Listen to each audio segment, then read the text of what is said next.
Welcome to Fantasy Audiobook, Fairy Tale. Start to capture the Fairy Queen Erza. Chapter 41. Mr. Makarov, are you here? Tochi Anderba looked at Makarov and others falling from the sky, as if he saw the savior who saved the prison.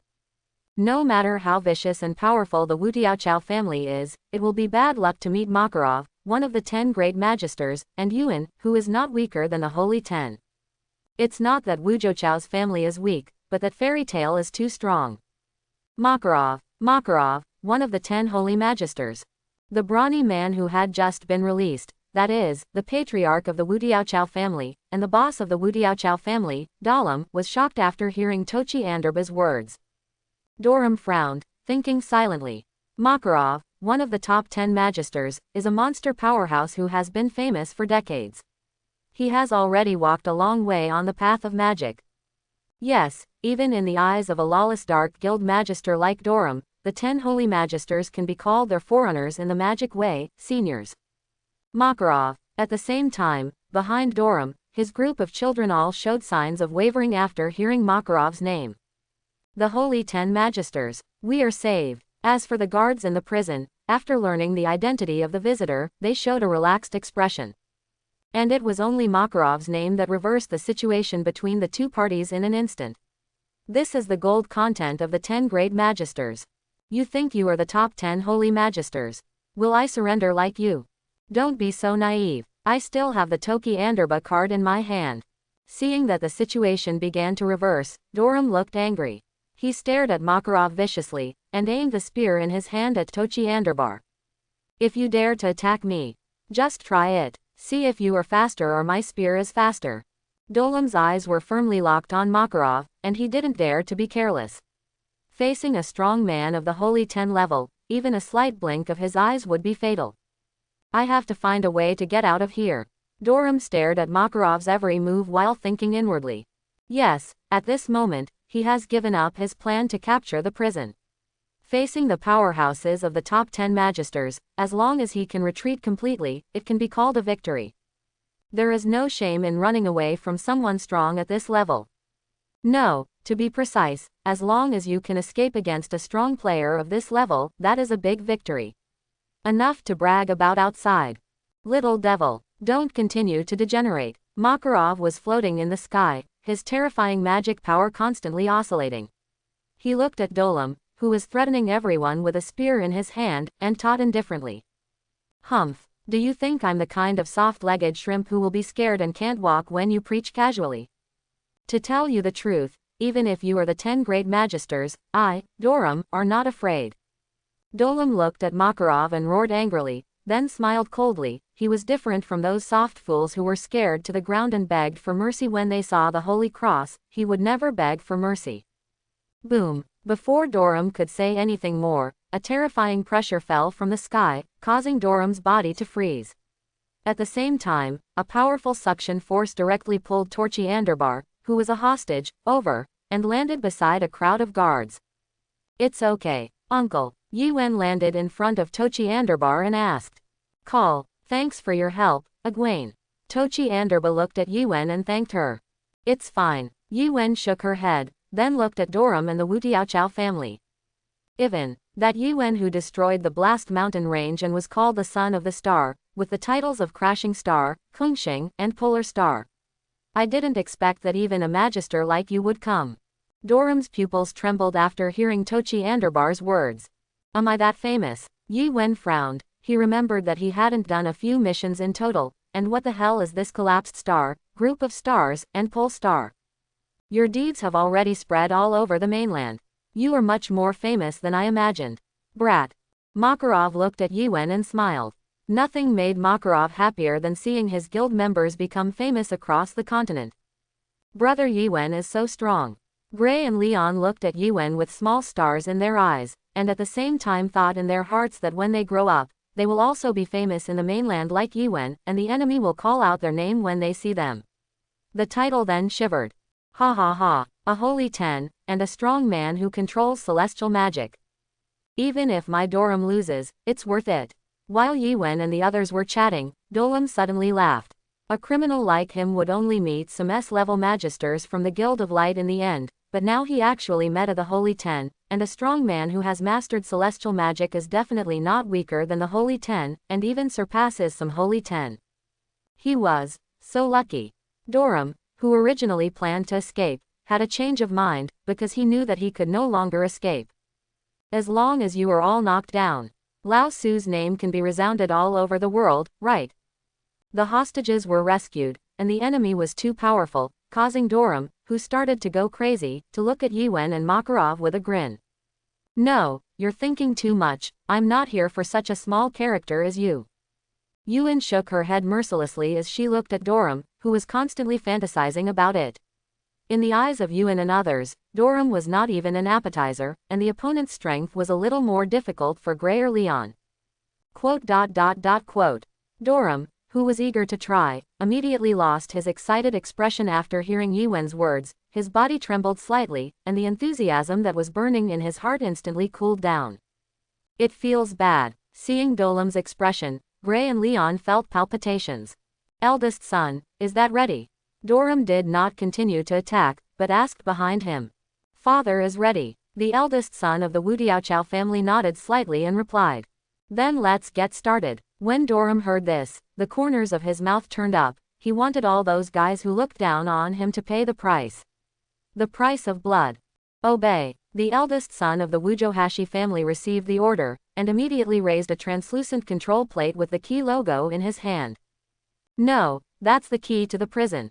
All the guards stared at the translucent control plate with the key logo in the eldest son's hand. They were taken aback for a moment and then showed shocked expressions. At some point, one of the guards had already fallen to the ground, and at this moment, the key in the hands of the eldest son of the Wudiaochao family was snatched by the Wudiaochao family from the guard.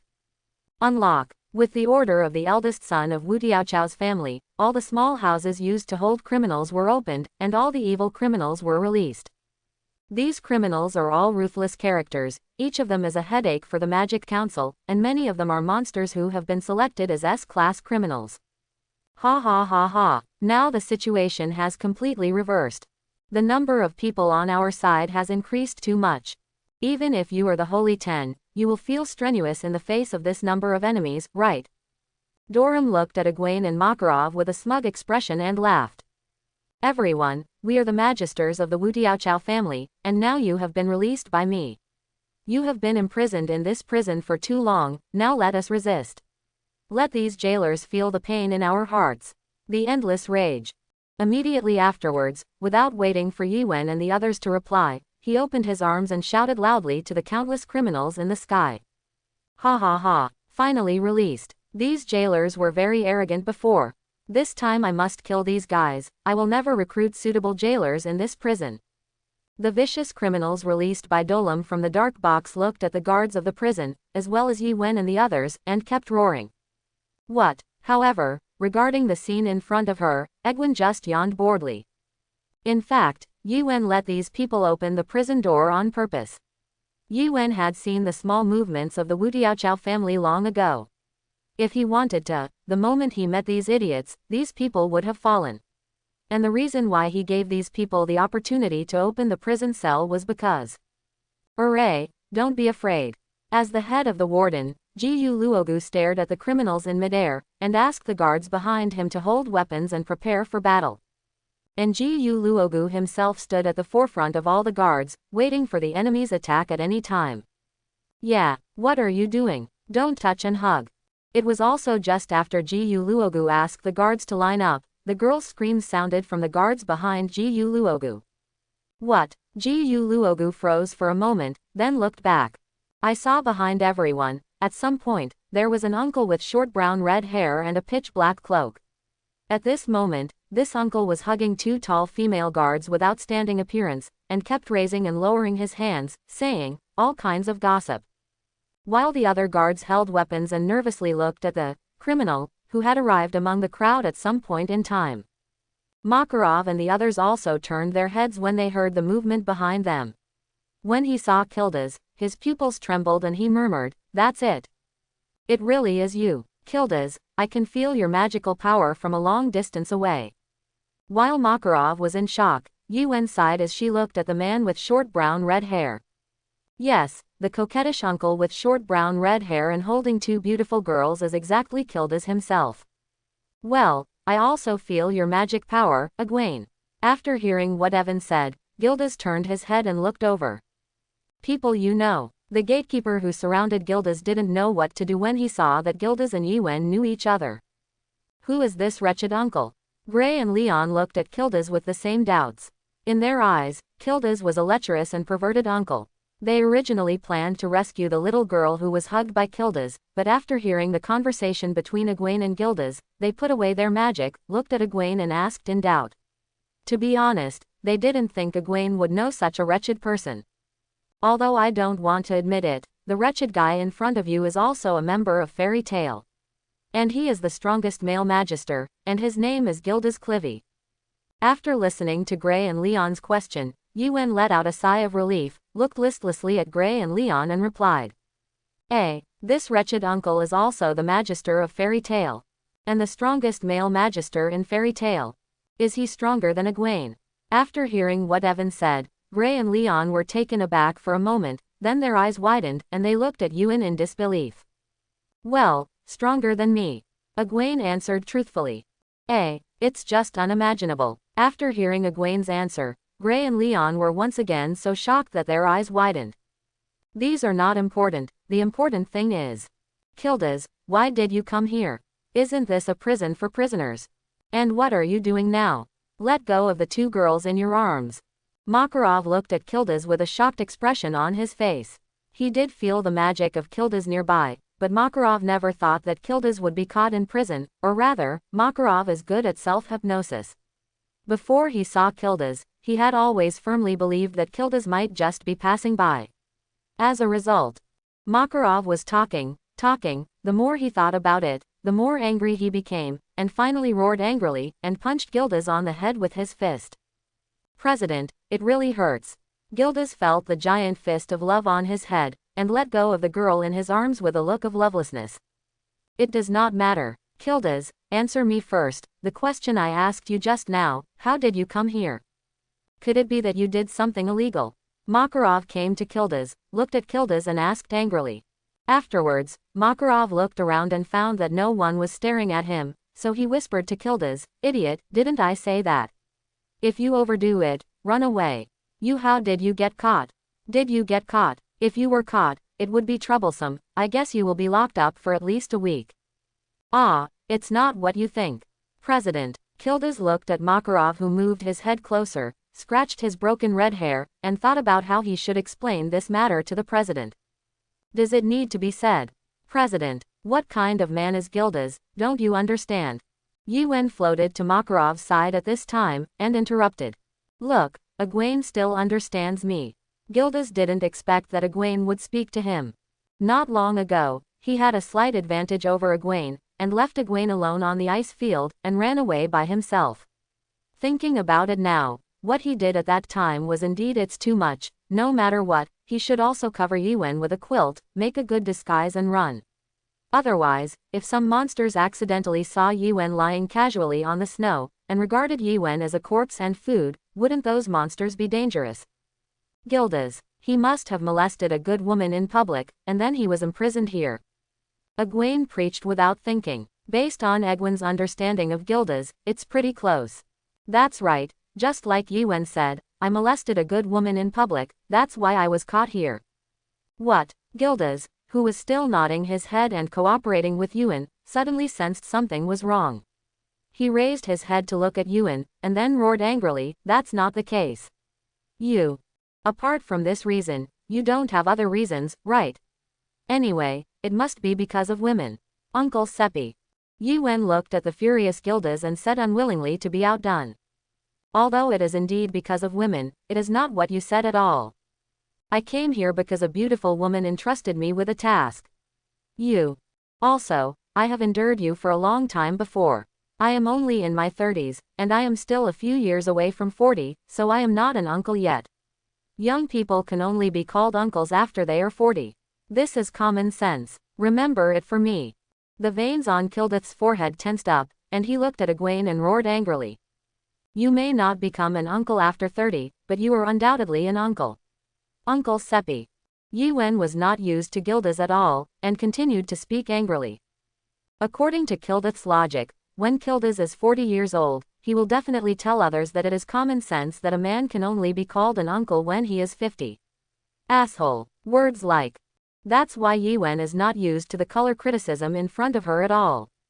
Little devil, I understand. You want to fight, right? Kildas could tell that the kid in front of him was trying to provoke him. Fight, come on, I will avenge the revenge on the ice field now. Yi Wen moved her muscles and bones, and the magic power in her body kept boiling.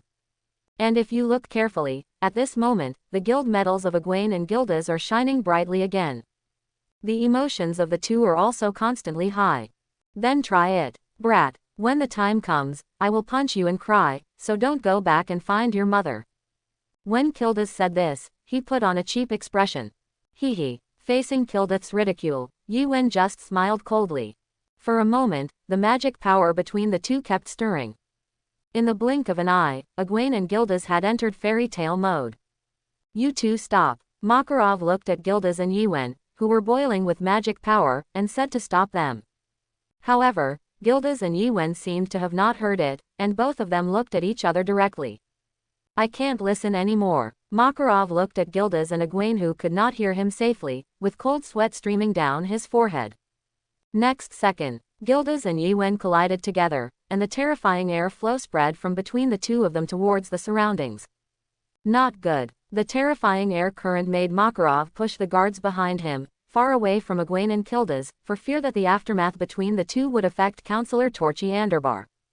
To be honest, if Councillor Torchy Anderbar was not there, Makarov would definitely try to stop Egwene and Kildas, but the magic power confrontation between the three would definitely affect the guards.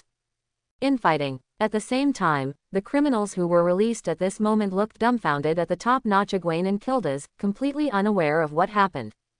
Hey, don't ignore me. I'm your opponent. Dolam looked at the awesome Egwene and Gildas, his eyes were bloodshot, he was not an unknown person. It's unbearable to be ignored now. It's a pity that there is no one other than each other in the eyes of Egwene and Kildas right now. Then give them all to die. Dolam found that his words had no effect. After Yi Wen and Kildas still ignored him, he roared angrily and turned into an afterimage and rushed towards Kildas and Yi Wen. Careful. Senator Torch looked at Doram, who was galloping towards him, and immediately reminded Egwene and Kildith. Ha ha ha, I have taken your heads. Dolam laughed and raised the spear in his hand towards Egwene and Kildith. Who are you? However, before Doram launched an attack, he saw Egwene and Kildas, who were pushing the bull, backhanded towards Doram. Boom. Yi Wen and Gildas punched each other tightly, and the armor on Dolam's body was instantly shattered. Blood spurted out of his eyes and ears, and he rolled and fell to the ground, completely losing consciousness. Hey, are you kidding me? That S-class criminal, the super murderous Doram, was instantly killed with a single punch. These two people, don't worry at all. It's a complete monster. Senator Torch stared at Doram, who was instantly killed, and finally turned into a wry smile. Father, we can't spare you. The Wutiaochao family looked at the downed Doram and rushed towards Yi Wen and Kildas like they went crazy one by one. Do you also want to interrupt our battle? Egwene and Gildas looked at the Wutiaochao family running towards them. Without talking nonsense, they waved their fists at the same time. Instantly dozens of people from the Wutiaochao family collapsed to the ground. I remembered. At this time, the criminal who was just released was standing in the black grid, looking at the Wukchao family who had been killed in seconds. As if thinking of something, he stretched out his trembling fingers and pointed at Kiel. Das said, "This is the Magister who claims to be the strongest in the West. Except for his strength, he can't do anything else." Kildas. What? Originally, Gildas was very satisfied when he heard the prisoner say that the West is the strongest, but when he heard the prisoner say that he is a Magister who can't do anything except strength, he frowned, and his anger was accumulating. The Magister of the Dark Guild in front of him is completely talking nonsense. Besides his strength, he also has a cute appearance that matches his strength. I've heard of it too. I heard that his favorite thing to do is peeping at women's bathhouses. Although he is the Magister of the Light Guild, he does all the things that even the Magisters of the Dark Guild look down on. Someone else added, yeah. Immediately, other people also kept booing. They seemed to have heard the rumors about Kildas. Are you finished? Just when everyone was chatting happily, Gildas unexpectedly came behind the crowd at some point, and he returned to the black grid where he was originally. Forehead. All the criminals looked at Gildas, and they were all silent. After talking, let's go on the road together. Breaking evil and showing righteousness one day. As Gildas said, he punched all the criminals. What? The terrifying magic power swept all the magisters directly. All the criminals present were sent flying into the sky. Let them kiss the ceiling affectionately. However, the white fist hit by that fist still didn't stop. Its target is Egwene, who stands under everyone. Hee. Gravity fist tiger. Yiwen looked at the fist formed by magic power attacking towards him, and sneered. Endless waves of gravity and the power of destroying evil gathered towards his fist. In the next second, a huge tiger appeared behind Yiwen, roared, and rushed towards Gildas's suppressing evil and showing righteousness one day. Boom. The moment Yiwen's fist collided with Gildas's fist, the huge magical power directly sent all the criminals who had just fallen from the sky flying, and no one was spared. Even the magic prison floating in the air began to shake violently. Cracks continue to spread, as if they are about to shatter. Hey. Even our prison is about to collapse. Even the prison made of magic stones can't handle the battle between the two. What an exaggerated fighting power. By the way, the price of the ceiling magic stone has increased, right? How much money will I lose now? The guards looked shocked at the prison where cracks were constantly forming. Money. Wow. Makarov didn't hear what he said before, but he heard the word, money, and looked at Egwene and Gildas, who were making a fuss in spite of the prison, and burst into tears with a, wow. His heart is bleeding. How much should he pay for this? Stop. After Makarov yelled a few times, he couldn't stop Egwene and Gildas. I said stop it. You. Makarov was completely enraged. His eyes lit up with golden light, and his body gradually grew bigger. In an instant, his head was attached to the ceiling of the prison, and his feet directly collapsed. The platform on the center floor of the prison fell on the prison floor. All the prison guards stared at Makarov, who suddenly turned into a giant. Boom. Before the guards could calm down from the shock, Makarov, who had turned into a giant, punched Egwene and Gildas violently. At the same time, he roared angrily, you group of disobedient little devils. Go to hell with me. Not good. Egwene and Gildas, who were fighting happily, looked at Makarov, who made a sudden attack, and the two immediately dodged. So much so that Makarov's shocking punch finally landed on the dark prison. Crack, click, click. In an instant, there was only a slight crack in the prison, and it began to spread in all directions. Makarov looked at the result of his punch, with beads of sweat on his forehead. To put it simply, it's not that the whole family does not enter the house. The reason why Makarov has been restraining himself from forcibly separating Egwene and Gildas is because the destructive power of Makarov's magic is much stronger than Evan's. The magic of Wen and Gildas is only high but not low. Boom. In the end, with the efforts of Egwene, Gildas, and Makarov, the prison shattered directly with a roar, and everyone in the prison fell towards the ground. President, I've said it all, don't take it lightly with a magister like you. Yiwen and Gildas looked at Makarov, who destroyed the prison with a punch, and roared at the same time. Yes, I'm sorry. At this moment, Makarov has regained his body shape, and apologized to everyone without tears. But it's too late. With the howling sound of the strong wind, the prison fell into the canyon, causing a shocking explosion. Fortunately, the jailers and guards survived safely with the help of Egwene's gravity. Everyone floated in midair, looking at the broken prison on the ground and lost in thought. Sorry. Makarov kept bowing and apologizing to Toki Anderbar, and the little old man's eyes were almost red from crying. No, to be honest, this can't be bad for you. It's all about Wu Diaochao's family. Tochi Anderba looked at Makarov, who kept bowing and apologizing, waved his hands, and said with a wry smile. Really, thank you so much. Hearing this, Makarov clasped Tochi Anderba's hand tightly with both hands, and thanked him. Interesting. Tochi Anderbar smiled wryly, and he didn't know what to say, but it was true that the fairy tale and the others in front of him were also his saviors. In short, we will find a solution for the prison. In fact, the prison will not be used for the time being. After all, there are no prisoners. Tochi Anderba looked at the prisoners who fell into the canyon together with the prison and said with a wry smile. A few hours later, after the guard gate of the prison entered the fallen prison for a while to repair, the prison with several large holes barely flew into the sky. In short, the next step is the work of the repair team. According to the current prison situation, it can be repaired in 3 months. 3 months is within our acceptable range. After all, among those prisoners, the one with the least injury needs to lie in a hospital bed for a year. Some of them should be released when they come out of the hospital. I don't know if it's a good thing or a bad thing. But I don't think they want to be put in this prison again in their lifetime. The prison warden, Tochi Anderba, looked at the prison flying up behind him and felt very comforted. Fortunately, their prison was hard enough and of good quality. After emergency repairs, they could barely make use of it. Is now lying on a stretcher beside him, and the least injured one can barely speak. I want to sue you. Your prison can't even guarantee the safety of prisoners. The only prisoner who was still awake had tears in his eyes, and being sober now was a kind of pain. He felt as if there were countless ants crawling around all over his body, which was extremely uncomfortable. Give him another year. After hearing what the prisoner said, Tochi Anderba preached to the guards around him. Obey. Hearing this, the guard added an extra year to the sentence of the prisoner who shouted to make a complaint.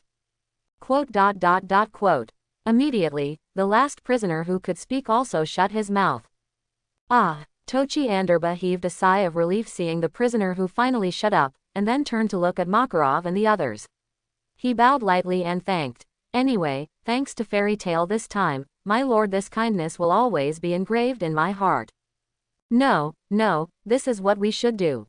Makarov shook his head again and again, and helped the bowed Tochi Anderbar to his feet. Now I finally know why Yajima-senpai always cares about Fairy Tale so much. Tochi Anderbar's words meant that he was on Yajima's side. By the way, speaking of it, if I encounter some criminals in the future, I wonder if I can ask Fairy Tale to send the criminals to Blackbox in my own name. Tochi Anderbar asked Makarov. Of course. Makarov narrowed his eyes, as if he understood something. Ahahaha. Then the two old foxes, Tochi Anderbar and Makarov, laughed loudly. Goodbye, Mr. Tochi Anderbar. Then Makarov and others bid farewell to Tochi Anderba. Goodbye, Fairy Tale. Accompanied by his subordinates, Tochi Anderba kept waving at Makarov and the others. Guluogu, report the whereabouts of Makarov and others to the Magic Council. Not long after Makarov and the others left, Tochi Anderba looked at the warden of the prison beside him and ordered.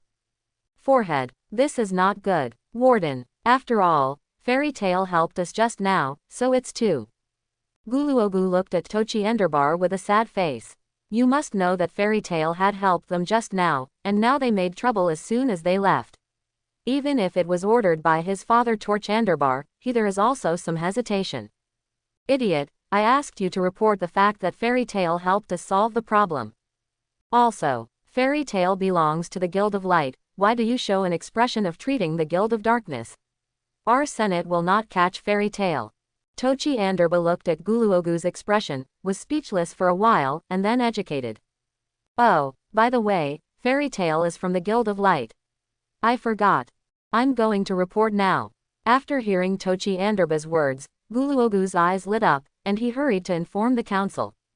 Ah! Tochi Anderbar sighed looking at Guluogu's appearance, and at the same time thought in his heart, if he didn't notify the Magic Council, he really didn't know what kind of trouble would happen to the lineup of Fairy Tale. For that lineup to destroy towns and mountains, such things can be called small things, right? Ah, thinking of this, Tochi Anderbar sighed helplessly again. Fairy Tale really makes people love and hate it. Not long after Yiwen and the others left, the Magic Senate.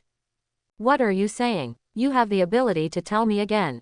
Are you kidding me? A member of the Magic Council who looked like he was in his 30s or 40s looked distortedly at the soldier who was reporting information to him. This member of parliament is known for his good temper and elegant posture on weekdays.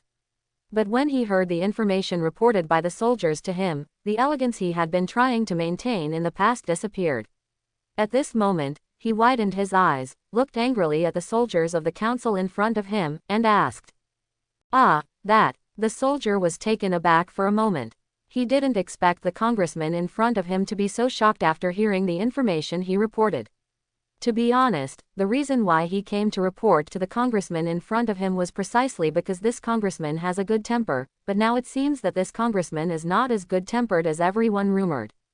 But right now the soldiers have nothing to do, so they had no choice but to bite the bullet and report again to the members of the Magic Council in front of them.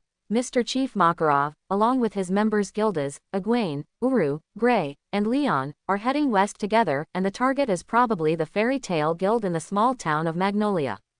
You mean, Senator Toki Underbar just reported that. The president of Fairy Tale, Makarov, one of the 10 Holy Magisters. There is also the Shattering Magister who shatters the super advanced destructive magic and uses it as basic magic. The only monster in the entire continent that uses super magic as basic magic is the Magister Killed, is known as the strongest Magister in the West.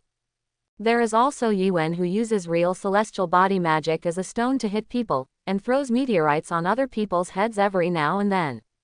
The strongest female mage in the north, who created the Uru that is absolutely frozen, is heading west with a team. There is a high probability that their target will be the Fairy Tale Guild, right?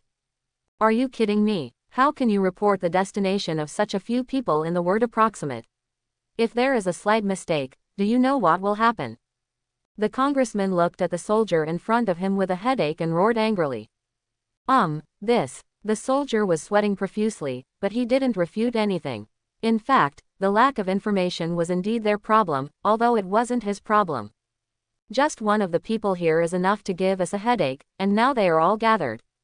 I remember that Gildas, who is nominated every year when the Holy 10 is selected, but every time he loses because of his lack of character. There's also Yuen and Ulu. After the crusade against Daliola, the council decided to list these two people as candidates for the Holy 10. Do you know what this means? After listening to the reports from his subordinates, the councillor's head became dizzy, and his face was gloomy. Yuen, Makarov, and Gildas picked out one at random, and they were all the key investigation targets of the council, although that Ulu he didn't know much about it, but the so-called birds of a feather flock together. Since Uru can mix with Makarov and other fairy tale, it is definitely not a good bird. And when any one of these problem children on weekdays is loved and hated by members of the Senate together. At this moment, the congressmen don't dare to think about it anymore. The picture is really beautiful. One of the 10 great magisters, 3 candidates for the 10 great magisters with the strength of the Holy 10. 4 Holy 10 level powerhouses gathered together to form a mission. Are you kidding me? Are they going to form a group to attack which country? Is there any country on this continent that needs 4 Holy 10 level magisters to attack together? The member of the Magic Senate felt his brain constantly roaring, and he had already started to feel dizzy. Immediately afterwards, he seemed to have thought of something, and his expression changed from anger to panic. No, according to fairy tales habits, it is definitely not as simple as attacking the country. Really, so that's the case, can these evil goblins finally bear it? Hee. I knew they would do this sooner or later. Is Fairy Tale going to start a complete war with the Magic Senate? The more the congressman said, the more he believed, and in the end he was so frightened that he began to tremble. What happened? Just when such a middle-aged congressman was trembling with fear from his own thoughts, an old voice sounded from behind him. Member Yajima, you are finally here. Something is wrong. We may be attacked. Although the congressman looked like a middle-aged man in his 30s or 40s, he was relatively young among the congressmen. When he saw Yajima, he seemed to see his savior. His eyes were full of tears. He ran to Yajima. What? Someone wants to attack the Magic Senate?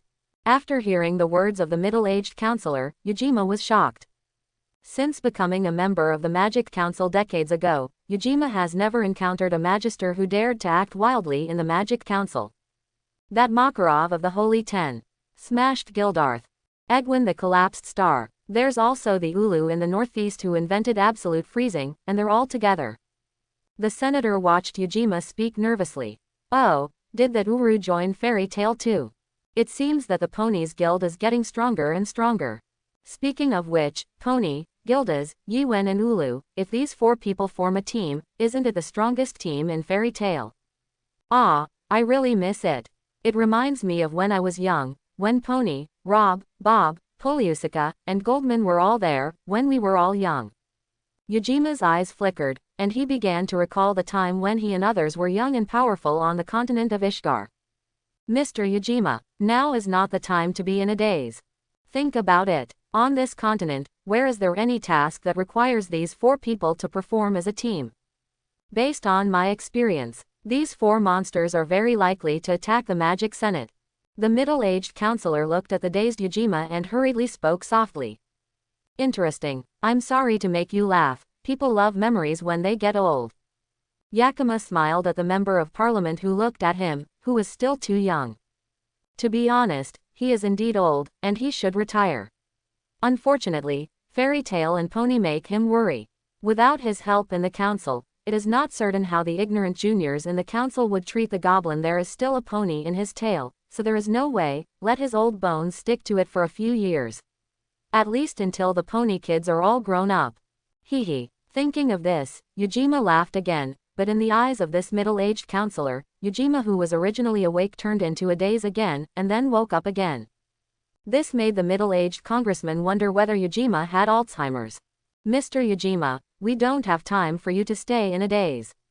Please hurry up and organize the meeting of the Magic Senate. I think it is necessary to face Makarov, Kildas, Egwene and others. Ulu 4, it is very necessary for us to activate the magic spirit power. The middle-aged counselor has a serious face. Facing the 4 top magisters in the mainland, it is completely unrealistic to use regular troops to defeat these 4. In front of the top magisters, no amount of miscellaneous soldiers is useless. Therefore, the middle-aged counselor, thinking that it is necessary to use the foundation of the Magic Senate, it is enough to destroy the magic elf power of an entire country in a short moment. Magic spirit power. That thing is not for dealing with ordinary magisters. It is something used to protect the safety of the entire Ishgar. When Yajima heard this, his eyes widened. It is too exaggerated to use that kind of thing to deal with ordinary humans. That thing can only be used to protect the safety of Ishgar continent. I believe that when Makarov, Gildas, Yi Wen, and Ulu got together, they have already brought a huge disaster to the entire continent. It is a complete cancer on the Ishgar continent. Quote, if we can't restrict Fairy Tale, I don't know what will happen in the future. The current Fairy Tale doesn't care about our Senate anymore. When more and more powerful people join Fairy Tale, I am afraid. The middle-aged counselor looked at Yajima, his eyes shone with seriousness. He thought from the bottom of his heart that Makarov, Yi Wen and others were cancerous tumors and pests on the continent of Ishgar, have to be cleared. Hee hee. After hearing the words of the middle-aged congressman in front of him, Yajima only smiled lightly. Now he finally understood that the congressman in front of him was just planning to take advantage of the current opportunity to make a fuss about Fairy Tale. This kind of thinking is normal, but it should be beaten, and it should be beaten. I don't know if you have thought about the consequences we will face if we disband Fairy Tale. Yakima asked with a smile on the senator in front of him, with his hands behind his back. As a result of, the congressman was taken aback, as if he hadn't thought about what Yajima said at all. Makarov is one of the 10 holy magisters, and his qualifications are also sufficient. If he is not the president of the Fairy Tale Guild, then the members of the Magic Council will definitely have his position. Think about it, once Karlev has become a member of the Magic Council, so who will be kicked out of our full council? There is a high probability that we will find a member with the lowest qualifications and strength. Do you think Wei is right? Zuo Senator N. Yakima smiled at the middle-aged man in front of him with his hands behind his back. Forehead. In an instant, the middle-aged congressman panicked. It is true that he has always regarded the defeat of Fairy Tale as his political achievement, but once Fairy Tale is disbanded, he has never thought about what will happen. Now think about it, once Fairy Tale happens, the dissolution of his tale had the biggest impact on him. Anyway, leave this to me. You don't need to worry, I will let Makarov and the others return to their guild honestly. If Makarov and the others do something outrageous in the middle, I will be responsible for everything. Seeing his own words, Yajima had already frightened the middle-aged congressman in front of him, so he smiled, patted the middle-aged man's shoulder lightly, and then spoke in a calm tone. Then, I'm counting on you. After hearing Yajima's words, this middle-aged man who had just become a member of parliament immediately bowed slightly towards Yajima and thanked him. Anyway, Fairy tale is a cancer. If someone is willing to help him take responsibility, he can't wait. Hee. Yujima didn't say anything. He smiled lightly, turned around, and walked away with his hands behind his back. The other side. On the way, when Makarov, Yuen and others were on their way to a nearby town, Kildes approached Ulu. After sizing up Gray and Leon, he smiled at Ulu and asked, "Did you give birth to 2 more? You are so tall. These are my 2 apprentices. Also, it doesn't seem like a long time since we last met, right? Leon and Gray must be 8 or 9 years old, right?" The veins on Ulu's forehead tensed up, and he yelled at Kildeth angrily. "Ah, is that so? I'm sorry, I said these 2 little devils look so uncute, they must not be your children." Kildes immediately apologized to Ulu when he heard the words, and seemed relieved at the same time. "In short, you finally found a reason to continue fighting, right? Uru." Kildes looked at Ulu and asked with a smile. "Well, there is no way. Since you have accepted the apprentice, you have to set a good example for the apprentice, and continue to fight if you don't wait." After hearing what Kildes said, Ulu smiled. She has regained her lost identity as a magister. "Oh, do you 2 know each other?" Makarov looked at Kildes and Ulu, who seemed to be very familiar, and moved between the 2 of them, with a melon-eating expression. His eyes seemed to say to Kildes and Ulu, "Ming, I have a leg." Following Makarov's question, Gray and Leon also pricked up their ears. Only Egwene was exploring the way ahead alone, as if she was completely uninterested in what was going on behind her. "President, you are so annoying." Kildes looked at Makarov, who got in between him and Ulu, and spoke with a displeased face. "Hey." Makarov just laughed at what Kildes said. "I won't tell you." Kildes acted like he didn't intend to tell Makarov. "I'm the president." Seeing that Kildes didn't intend to satisfy the hearts of his melon-eating crowd, Makarov immediately preached unhappily. Hee. Kildes turned his head and smiled contemptuously. He would not be threatened by Makarov as the president in such a matter. "Kildes and I have met once." Ulu looked like a child, and Makarov and Kildes talked helplessly. "The 2 of us met by chance. At that time, I was walking aimlessly in the snow, and suddenly I heard someone crying for help. After walking forward, I found that someone was attacked by a monster. After I dealt with the monsters, I happened to meet Kildes, who came to hunt them down." Ulu paused at this point. So Kildeth missed it. Hey, Kildes actually snatched someone else's prey, how shameful. You think so, Ulu? Makarov gave Kildes a contemptuous look, then turned his head and asked Ulu. Tisk. After hearing Makarov's words, Kildes clicked his tongue and said nothing. No, I was careless. I didn't expect that there was more than one monster. Under the mountain-like monster, there was a bigger and more ferocious monster. Dealing with the monsters above has exhausted my strength. When encountering larger monsters, even I am not fully sure that I can defeat them. Hee, I was still thinking at the time, should I try my best to stop the monster in front of me, and then let Kildes beside me escape? Just when I asked Kildes if he had confidence in his foot strength, and if he could escape. At that time, Kildes made a move, and with just one blow, he defeated the monster that made me fear 3 points. Quote. It was also on that day that my world was opened, and I realized that there is such a powerful magister in this world, and how weak I am. Ulu was very moved. On that day, she finally knew how vast the sky she was in was. Is this uncle in front of you really stronger than Ulu and Yiwen? After hearing Ulu's words, Gray and Leon looked at Kildeth in shock. See, President, I am such a handsome man. However, at this moment, Kildes was speaking arrogantly to Makarov with a proud face. I can't tell at all. Gray and Leon complained in their hearts. It was hard for them to imagine that the greasy and lecherous uncle in front of them was actually such a powerful magister. The coastal town of Monet. I opened 3 rooms, let's take a day off here today. I just have a job to do.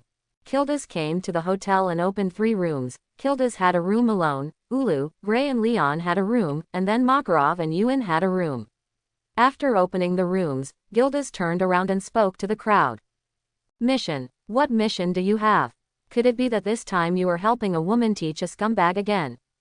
But if you're talking about a scumbag, I just saw a guy molesting little girls everywhere. Egwene watched Kildeth speak seriously. What? There is such a thing, then I can't let that scumbag go. Yiwen, tell me, where is that fool who molested little girls all day long? After hearing what Evan said, Gildas spoke in shock. Oh, I just saw him run to the toilet. Egwene answered Gildas truthfully. Thank you, Yiwen, for providing me with such information. Gildas was startled. With the aim of protecting young ladies all over the world, he walked into the toilet. He looked around and saw no one in the toilet. In the end, Gildas looked, it was fixed on the huge mirror in the toilet. Gildas looked at himself in the mirror and fell into thought. Do you want to fight? A few minutes later, Gildas, who had reacted, left the toilet, walked up to Egwene with a hideous face and roared angrily. I will accompany you to the end. Yiwen's face was extremely calm, and the fairy tale thought told him, stop talking nonsense, and do it if you don't accept it. Be honest, you two, this is a town.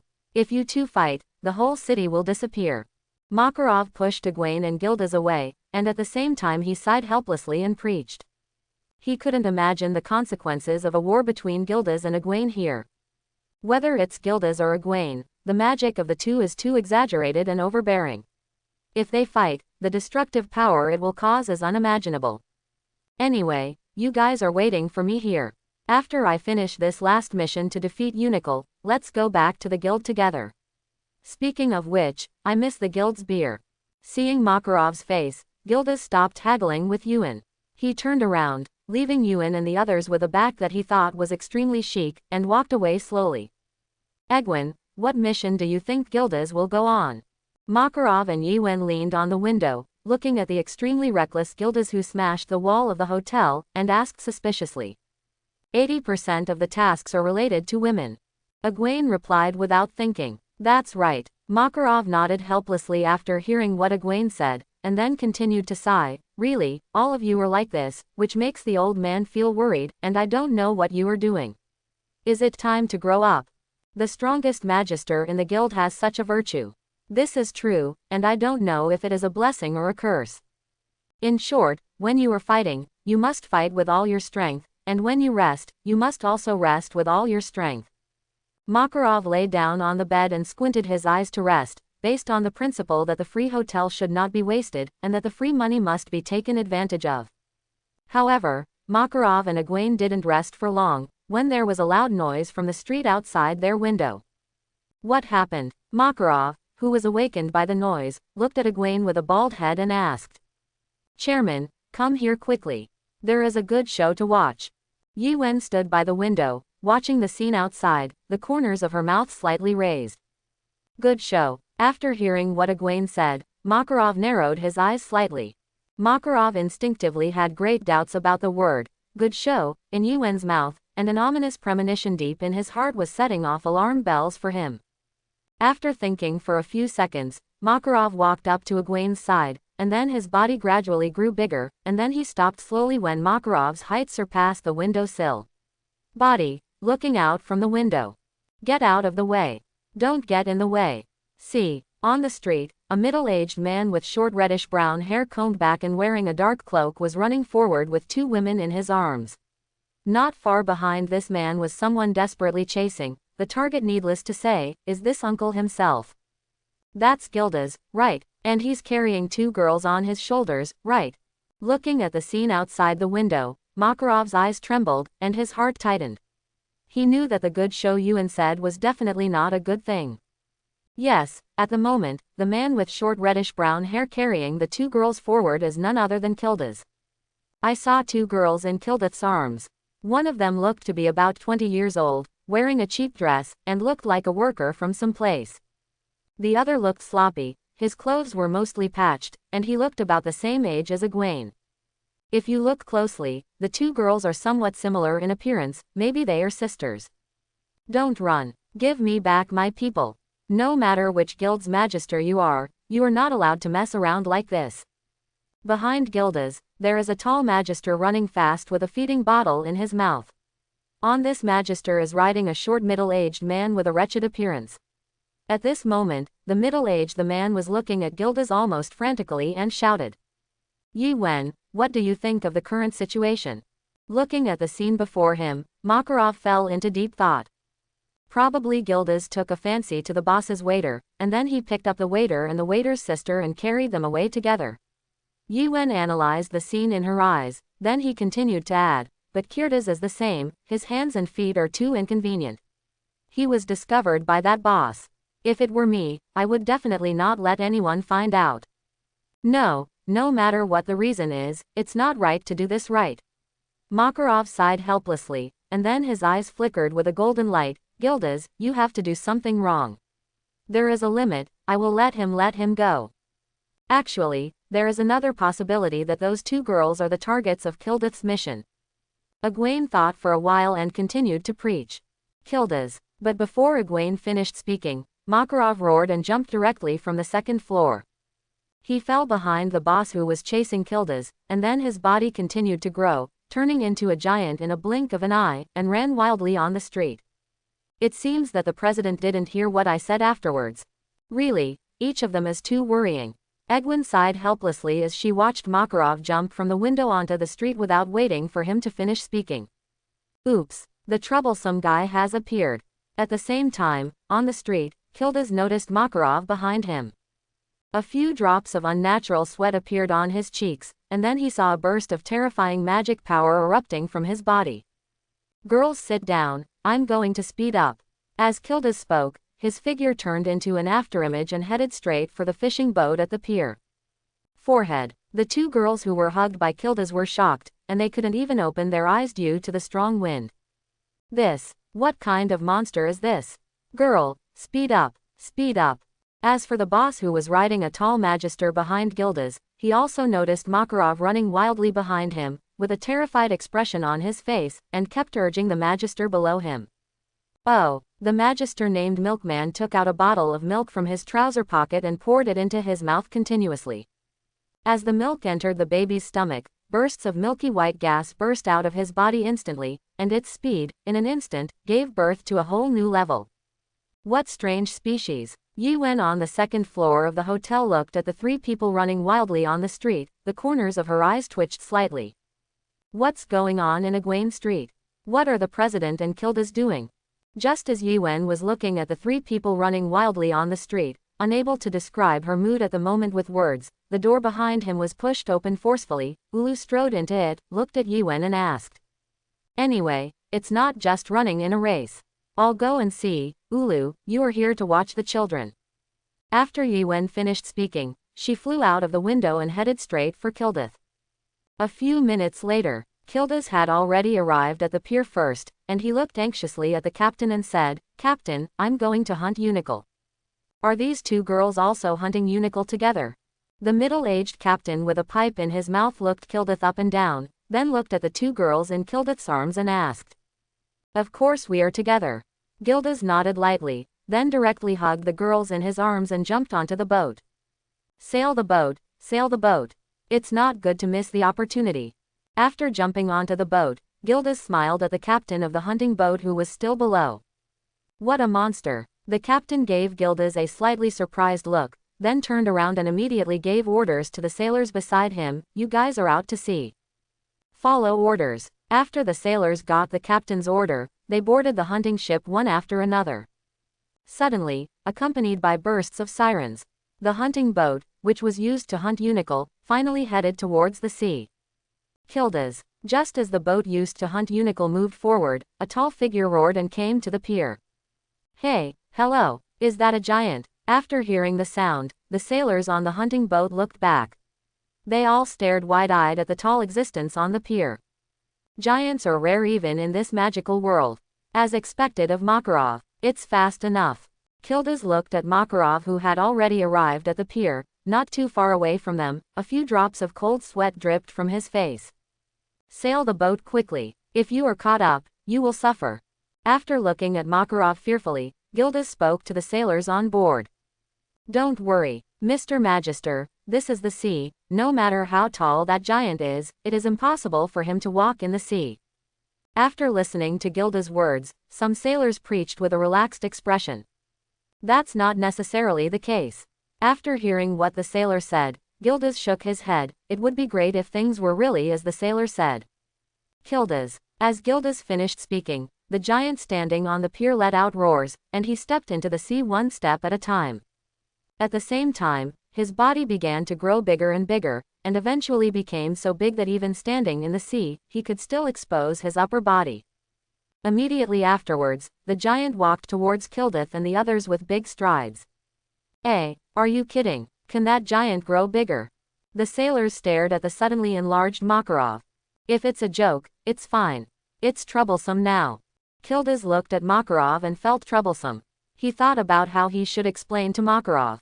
Speaking of the current situation, even if he explained seriously, would Makarov listen? And if you insist, these two girls were indeed snatched from that idiot boss. In short, Kildith, who first explained to Makarov, looked at Makarov and shouted loudly, "President, things are not what you imagined. Then give back the girl you took away." Upon hearing this, Makarov replied loudly, "That can't be done." When Kildith heard this, he directly answered Makarov without thinking. "Anyway, let's do our best to retreat." Seeing that he could not agree with Makarov, Kildith preached to the sailors around him. "Oh, all right." The captain of the hunting boat and Shushui nodded repeatedly after hearing what Kildith said. "No, I'm going to be caught up now." On the hunting boat, the helmsman at the helm watched Makarov approaching the crowd. His forehead was covered with cold sweat from nervousness. Anyone who is constantly being chased by a giant who can stand in the sea and looks like a super monster, will probably be so frightened that his hands will soften. Wait. At the same time, Makarov continued to move forward with golden eyes. He had to teach Kildith, the fool who ruined the guild's atmosphere, a lesson today. "President, it's really not what you think." Kildith looked at Makarov, who kept approaching their hunting boat, and he tried to explain to the other party again. "Whether it's you or Yiwen, they're all a bunch of fools who can't hear others. For you disobedient little devils, I have nothing to talk nonsense. It's useless to talk." Makarov seemed to have been dazzled by the anger in his heart at this moment. Completely looking like he couldn't listen to what anyone said, he continued to sail against the wind and waves, heading towards the hunting boat. It seems that there is really no way out now. Kildith watched Makarov's eyes flicker with white light. In any case, he had to finish this task first. He explained to Makarov that he couldn't delay the task assigned to him by his employer.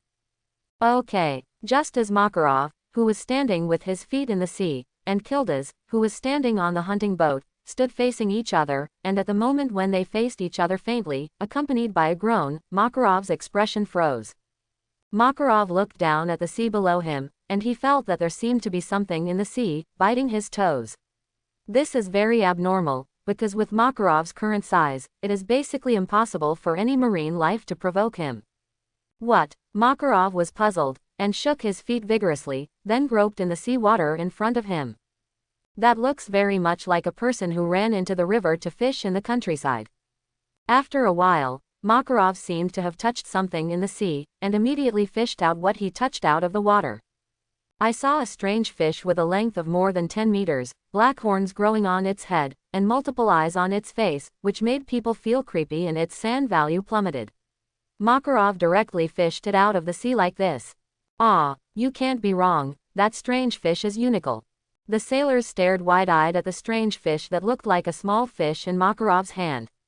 That strange fish was the main culprit that prevented the residents of the town from going out to sea to hunt, and it was a magical beast named Unical. At this moment, the overlord of the ocean is timidly looking at Makarov, whose head is twice as big as his, and dare not take a breath. Go to hell. Makarov's eyes glowed with white light. After looking at Unical for a while, he recognized what was in his hand. He recalled that before he left, Kildith seemed to have mentioned that he was going to crusade Unical. Then, he immediately picked up the Unical in his hand, aimed at Kildith, and then threw it over. Hey, isn't it very bad right now? Everyone on the boat opened their eyes wide as they watched the magical beast that broke through the air and quickly approached the hunting boat. That's Unical. It's really helpful, President. Of course, Kildith also noticed the strange fish that Makarov threw towards the crowd. He stood in front of the crowd excitedly, looked at the approaching strange fish, and gently raised his right hand. Boom! In the next second, with a flash of white light, the original strange fish instantly disappeared in front of everyone. This terrifying monster with a length of more than 10 meters. The culprit that prevented the residents of the entire town from going out to sea to fish normally was instantly smashed into countless particles under the white light in Kildith's hand. This is the power of crushing magic. This is why Kildith is not good at releasing water. In fact, as long as the enemy is not smashed into particles, it means that he has released water. So strong. The beautiful girl who was snatched by Kildith and wearing a cheap dress, looked like a hostess, her hair blown by the terrifying air flow kept flying, but she still stared at the front with her eyes wide open. You must know that Unicle is a monster that plagues the residents of the entire town and cannot go to sea. At the same time, it also solved the 3 or 4 waves of magisters who came to crusade. The strength is extremely fierce, but even such a powerful monster is still vulnerable to the red-brown short-haired uncle in front of him. The girl has just discovered that the strength of the magister in front of her may be far beyond her imagination. Yes, I'm saved. The crew members on the ship breathed a sigh of relief seeing Kildith, who killed Unicle in just one blow. Originally, when they saw the strange fish flying towards them, they thought that they and others must be dead. Boom! Just as everyone on the boat breathed a sigh of relief, the hunting boat under their feet suddenly made a burst of noise. Immediately afterwards, the hunting ship seemed to ignore the gravity of the earth, and flew directly towards the sky. What happened? Boat! The boat is flying!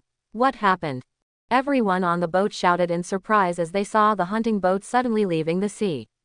Sister, look quickly. The boat is flying. The girl with fluffy and messy hair, about 8 or 9 years old, looked at the boats flying up below her, looked at her sister excitedly, and shouted. Yes, the ship is flying. The girl in her 20s was shocked when she saw the hunting boat taking off below her. What she encountered in one day today surprised her far more than the sum of what she encountered in the past 20 years. Is that Egwene? At this moment, when everyone on the hunting boat was in shock, only Kildith looked calm. When the boat floated up uncontrollably, he already knew who made the shot. Kildith. It was also the moment when Kildith noticed the majestic magic power. A young man appeared beside Kildith and greeted Kildith cordially. It was Egwene who came. Forehead. Strange how he came up. The people on the hunting boat looked at Egwene, who appeared out of nowhere, with puzzled expressions. They didn't remember that Egwene was on this boat. Anyway, what's going on? Egwene looked at Kildith and asked. The fact is that the parents of the 2 girls owed the boss money. After the parents of the 2 girls died, the boss used the 2 girls as his own commodities to mortgage the money owed by their parents. The older ones are going to be bartenders, and the younger ones are working in the back office. Although they are said to be a little older, they are still in their teens and have not yet grown up.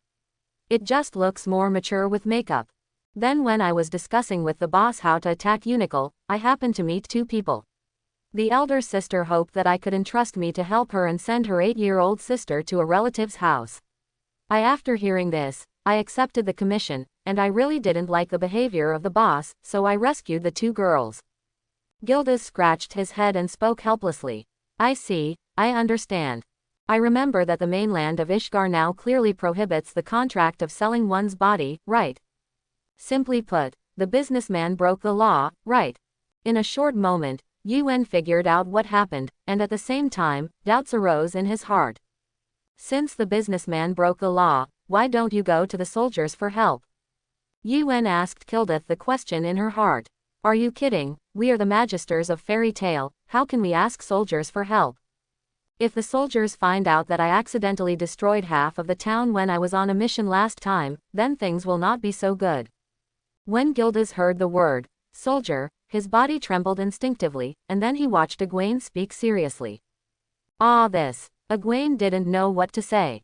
How should I put it? It's nonsense according to the logic of normal people, but according to Kildith. To be precise, look at it according to the logic of Fairy Tale, this is very reasonable. Just like in One Piece, when Luffy encounters evil forces, he always finds a solution by himself, instead of daring to report to the Navy. Anyway, I understand. Leave this matter to me. As Egwene said, she flew to Makarov, who was rushing towards him, and whispered a few words. I see. Hearing Makarov's words, the magic power that was originally released dissipated instantly, and his figure became smaller and smaller. It quickly shrunk down to the size of a child, and with Egwene's help, it landed lightly on Kildith's hunting boat. Sister, sister, The giant has become a little old man. The 8 or 9-year-old girl looked at Makarov, who suddenly became shorter than her, and immediately pulled her sister and said with a smile, "Hush, this is Lord Magister. Don't be so rude." When the elder sister heard this, she immediately stopped the little girl's rudeness. "It's okay, no problem." Makarov smiled at the pair of sisters with a kind face, and then looked at Kildas. "You made a big fuss this time." With his hands behind his back, Makarov spoke to Kildas. "Anyway, that's it, Chairman. I have no choice. That's why I came up with such a trick, and the boss is chasing him very closely, so I don't have time to explain it clearly to you." Kildas looked at Makarov scratching his scalp and said helplessly, "I see." Makarov looked at Kildas and smiled slightly. After confirming that Kildas had not gone the wrong way, Makarov was relieved. "So, President, do you have any good ideas?" Kildas looked at the smiling Makarov and frowned. Usually Makarov showed this kind of fox-like smile, and it seemed that he had found a good solution. "Of course, although we can't ask soldiers for help, don't we have a better choice than soldiers? They are also magisters, right? At least use magic to do something wrong, right? I saw them use magic to run around on the street." Makarov smiled at Kildas like an old fox. Of course Makarov saw the other party running around on the street, because he was also one of those who used magic to run around on the street. "Ah, President, you mean to ask them for help? Indeed, there is nothing that can help us more than them." Kildas looked at Makarov and seemed to think of something. Yuen looked at the two old foxes and looked at each other, smiling secretly, without saying anything. He probably thought of what the two of them were thinking. 1 hour later, a flying vehicle slowly landed in the coastal town of Monet, and dozens of soldiers with magic props in their hands walked out of it. The difference between this group of soldiers and the soldiers of the kingdom is that they come from institutions with higher authority. It is a special hunting agency under the Magic Council, and a direct investigation soldier of the prison black box. Right now, there is nothing better than hiring these professionals. You are the merchant Chino, right? You are suspected of abusing magic power, come with us. The soldiers of the Magic Senate surrounded the boss with few hairs on his head and his milk baby, and announced in a cold voice. "Abusing magic? Which of your eyes saw me abuse magic? Besides, even if I abuse my magic power, do I have those people who abuse my magic power?" It turned into a giant and ran wildly in the streets, and fished a hunting boat out of the sea, and flew into the sky. Many people can testify. Adding 2 words to the name, Monet, the underground gangster with the same name as a certain coffee, and Chino, who is also the owner of countless nightclubs, stretched out his finger, pointed at Yuen and others who called the police, and shouted that there was something in his heart. Hundreds of dissatisfied. The soldiers turned around when they heard the words, looked at Yuen and the others, and then immediately turned their heads, as if they didn't see them. "Stop talking nonsense, take it away. It's all over, and you're still pointing at other people's problems, and you don't have the heart to correct it. Although those magisters have done a lot of outrageous things, they have a heart to correct themselves, which is better than you." The leading soldier looked at the boss in front of him with disdain, and thought, "Are you also called Fairy Tale?" I saw him give the order with a cold expression. Not long after, the boss named Kino and the magister named Milkman next to him were all handcuffed by the soldiers, and put behind him, flying vehicle. Then Makarov-sama, I will retreat first after waiting for the BLACKVOX exclusive search force. The leading soldier turned around and first bowed slightly to Makarov, which is what he should do to the 10 great magisters. Respect. Then he walked up to Makarov and said in a low voice, "Your Excellency Makarov, just come to us if you encounter any problems in the future. By the way, thank you for your kind words to Mr. Tochi Anderba. I can't repay you for your help, but just ask me for the things you do." Hey, where, it should be. Makarov, an old boy, was so good that he got cheap. He was already happy in his heart, but he looked serious on the surface. "Then let's go first. There is no one in the prison now. We need to make up more points, or we won't be able to pass the assessment." The soldier captain whispered, "Well, go. Makarov nodded, like a kind elder, smiling and preaching to the soldiers. This group of soldiers wearing robes with the logo of the Magic Council, after sweeping away these dark forces, bowed slightly to Makarov and the others to salute, and then hurried away on the battleship, seemingly in a hurry. Look. As the leading soldier said, they are busy arresting people now, and there is no time to lose. Things are settled, let's continue to set off. After watching Blackvox's flying vehicle leave, Makarov preached to Yuen and the others. It is good. Yuen nodded slightly, and the next step was to buy a ticket at the station, and then return to the guild. President, it seems that Gildas hasn't returned yet. Just when everyone was about to leave, Ulu glanced around and spoke to Makarov. That idiot Gildas, ignore him, let's go. After hearing Ulu's words, Makarov's face flashed with displeasure, and he planned to take everyone back to the guild early. President, wait for me. Just when everyone was about to leave, they saw Gildas running towards them in a cloak. I saw him quickly running to the front of the crowd, panting, and replied, "It just so happens that all my tasks have been completed, let's go back together." Go back to the guild? Really, you still know how to go back to the guild? I thought you were going to live in other towns with those two girls. Egwene let out a cry of surprise after hearing what Gildas said. Ah ha ha, although my charm is indeed invincible, they are still too small.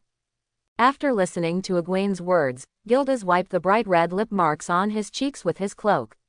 The reward for a town finding a place to settle down is the proof of a real man. In short, today's task is completed very quickly, we don't need to waste time, just return the room, hurry up and set off. Makarov saw Gildas coming, and spoke to Gildas. It is good. Gildas nodded slightly in agreement. After everyone decided to leave, they first went back to the hotel and checked out. Originally, everyone thought that Gildas would take a long time to complete the task. Now that the task has been completed ahead of schedule, there is no need to continue to stay. After everyone checked out, they walked directly towards the station. Because Monet is a coastal city, there are generally more boats, so there is no train station, so everyone can only walk to the next town to take the train. Fortunately, this town with a station is not far from Monet. Far. Led by Makarov and Gildas, Yuen and the others finally arrived at Foss, the entrance town to the west, after browsing a high mountain. Hi, Gray, look at the little girl over there, she looks so cute. She has curly blue hair, and she's wearing a small umbrella on a sunny day. Not long after Yuen and the others were walking in the town, Leon seemed to have discovered something, and pulled Gray to whisper. What? So. After hearing what Leon said, Gray followed Leon's line of sight, and there was indeed a girl with blue hair who was walking forward with a package in her hand. After Gray looked the girl up and down, he shook his head. Gray, don't you know how cute that girl is? Leon seemed to have been hit hard after hearing Gray's words. The blue-haired girl seemed to have heard Gray and the others' voices and forgot to come here. The moment her eyes fell on Gray, she felt her heart tremble, and then the girl blushed. Turning his face, he walked away quickly, muttering in his mouth, Juvia can't be tempted by the beauty on the road, and hurry up and send the things to Uncle. Gray, look, she's looking at me. She's looking at me. And Leon, who happened to see this scene, pulled Gray into excitement. Ah, yes, he saw you, you are awesome. Gray seemed to be coaxing a child, coaxing his senior brother. Yuen, who was at the side, also noticed the scene in front of her. Regarding the relationship between Gray, Leon, and the blue-haired girl who was very anxious, as if she had something urgent to do, Egwene expressed that she could not help. Let everything go. Anyway, we will meet eventually.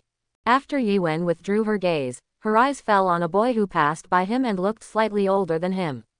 I saw Yuen reached out and grabbed the other's wrist, and said in a cold voice, Hey. You'd better take out what you stole before I get mad. The boy's expression changed suddenly after hearing Yuen's words, beads of sweat rolled down his forehead, and a trace of disbelief flashed in his heart. How is it possible? Could it be that I was discovered? Chapter 51. Thief. As Yuen's voice fell, Gildas, Makarov and the others turned their gazes to the kid caught by Yuen.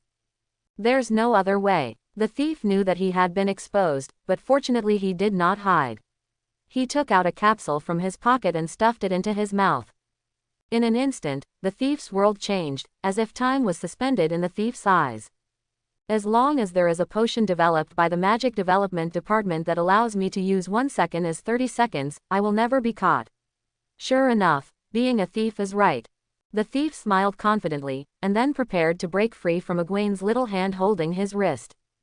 The thief pulled back vigorously, but Egwene didn't move at all. His hand was still firmly on the thief's arm.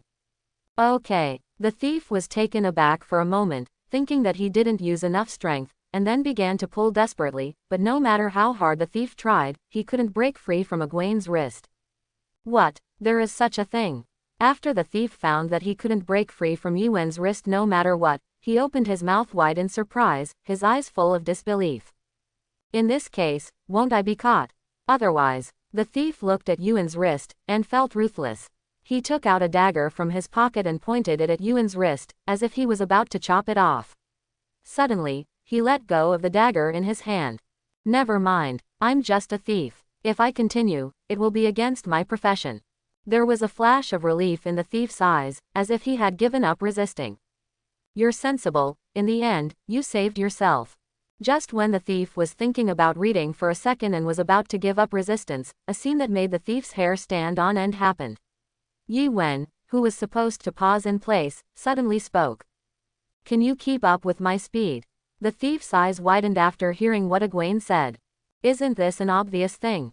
Yuen said, shaking out all the things the thief had stolen, scattered them all over the floor, then let go of her hand, and said to the thief, in the last 5 seconds, you go to the guards and surrender. I thought you'd let me go. After hearing what Yuen said, the thief was taken aback for a moment. He thought that Yuen would let him go directly. If I asked you to surrender, I would have let you go. If you know who we are, you should be glad. I just asked you to turn yourself into the soldiers. If I take you to the soldiers. When Yuen said this, her voice paused for a moment. According to their fairy tale habit, they usually beat people violently before sending them to the soldiers. Normally, the soldiers would directly send the gangsters to the hospital for emergency treatment. I see. The thief looked into Yuen's eyes, his expression trembled, and he nodded repeatedly. You do it yourself, don't force me to send you to the prison myself. As Egwene said, she let go of the thief's arm. The thief trembled, watching Yuen let go of his arm, and immediately walked away. As the thief ran away, his potency ended. When the people around Yuen came to their senses, they only saw things scattered in place and the thief who disappeared into the crowd. I asked him to surrender himself. Egwene turned around and spoke to Makarov and the others. Since this is your decision, Yuen, that's fine. Anyway, haven't all the things stolen by that kid have been recovered? Makarov smiled kindly at Egwene. Hey, if that kid doesn't turn himself in, but continues to steal things, it's all your fault, Yuen. Kildith smiled meanly at Egwene.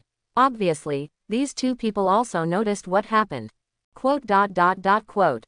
Regarding this, Yuen didn't say anything. He added a positioning and observation technique to the thief just now. If he saw that the thief didn't turn himself into the soldiers, or was still breaking the law, just like what he said, he will personally send the thief to the prison, but then it will be more than a simple matter of sending him to the prison. Where is this wallet? So it turns out that my wallet is not lost, but stolen. Just as Kildith looked at Yuen with a half-smile, a man called out by 4 or 5 bodyguards back-hugged, a man with a blonde back in a suit, picked up a wallet on the ground, opened it and looked it over, then smiled slightly, and at the same time bowed slightly to Yuen and the others to thank him. Thank you for helping me find the lost items. Excuse me, is there anything I can do for you? To be honest, the money in the wallet is actually fine, but there is a precious photo of my daughter in this wallet. This thing must never be lost. The businessman with the golden back opened the wallet and pulled out a photo of a girl with a golden ponytail. Looked carefully, and he was relieved after confirming that there was nothing wrong with the photo, and then asked Yuen and the others, so I hope that I can use my way to repay everyone and help me find it. I got a photo and don't know what I can do. Do not. Egwene shook her head lightly. He saw the blonde girl on the photo in the businessman's hand just now. The girl's face made Egwene thoughtful. To be honest, we are planning to buy a train ticket to Magnolia, a town in the western part of the Kingdom of Fury. Just when Egwene wanted to answer that there was no need to report, Makarov covered Egwene's mouth. The blonde businessman was taken aback for a moment, then laughed, and at the same time said to his subordinates behind him, "Ha ha, I understand. Go and buy tickets for these benefactors, ask for the best seats, and a few benefactors along the way will be thirsty, and all food and water have been bought."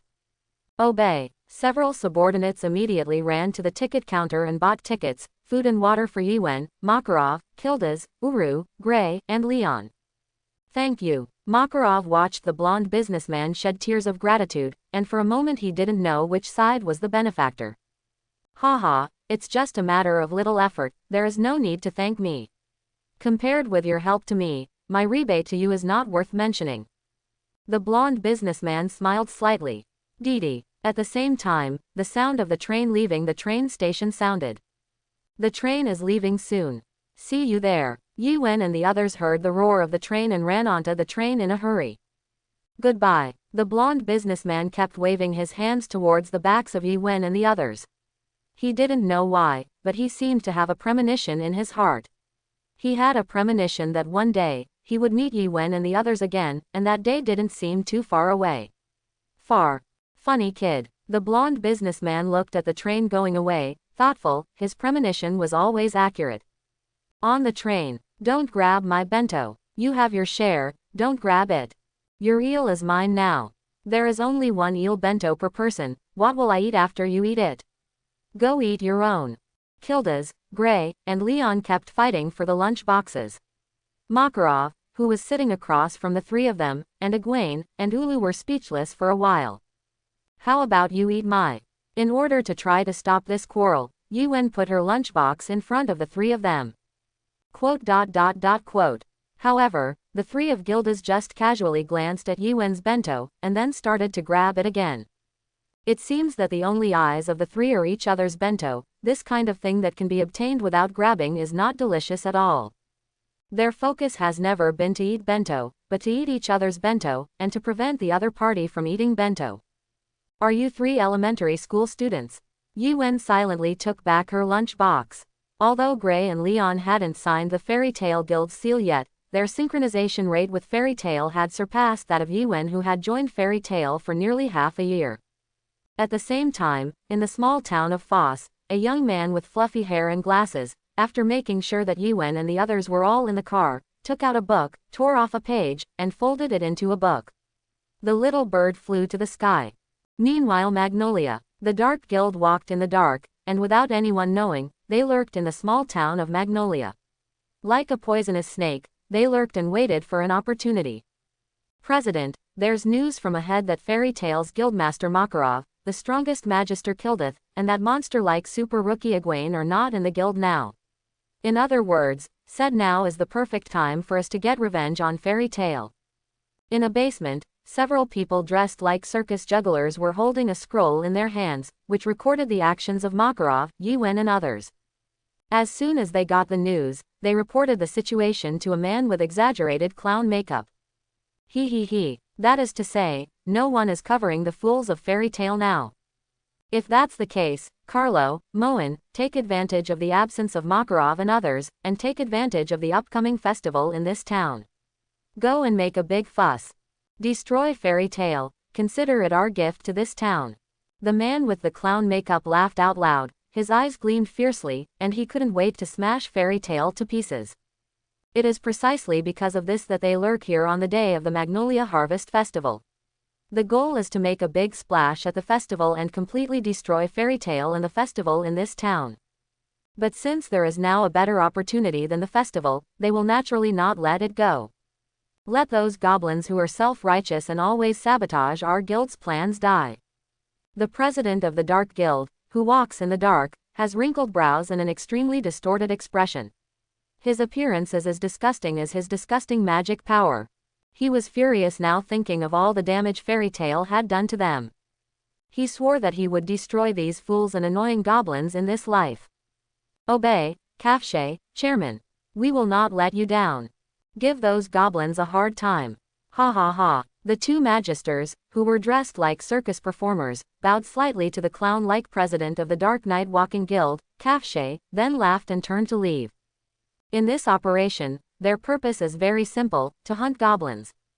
Meanwhile, Fairy Tale. It's almost been a month, right? I don't know if the president has found Yiwen. Macau was sitting in front of the bar, constantly drinking wine, looking sullen. What's wrong? Macau, don't want to continue to be your acting president. Wakaba combed the nose of the plane, and sat beside Macau. As soon as he opened his mouth, he ruined a sentence of Macau, deliberately accentuating the pronunciation of the deputy chairman. What kind of president am I?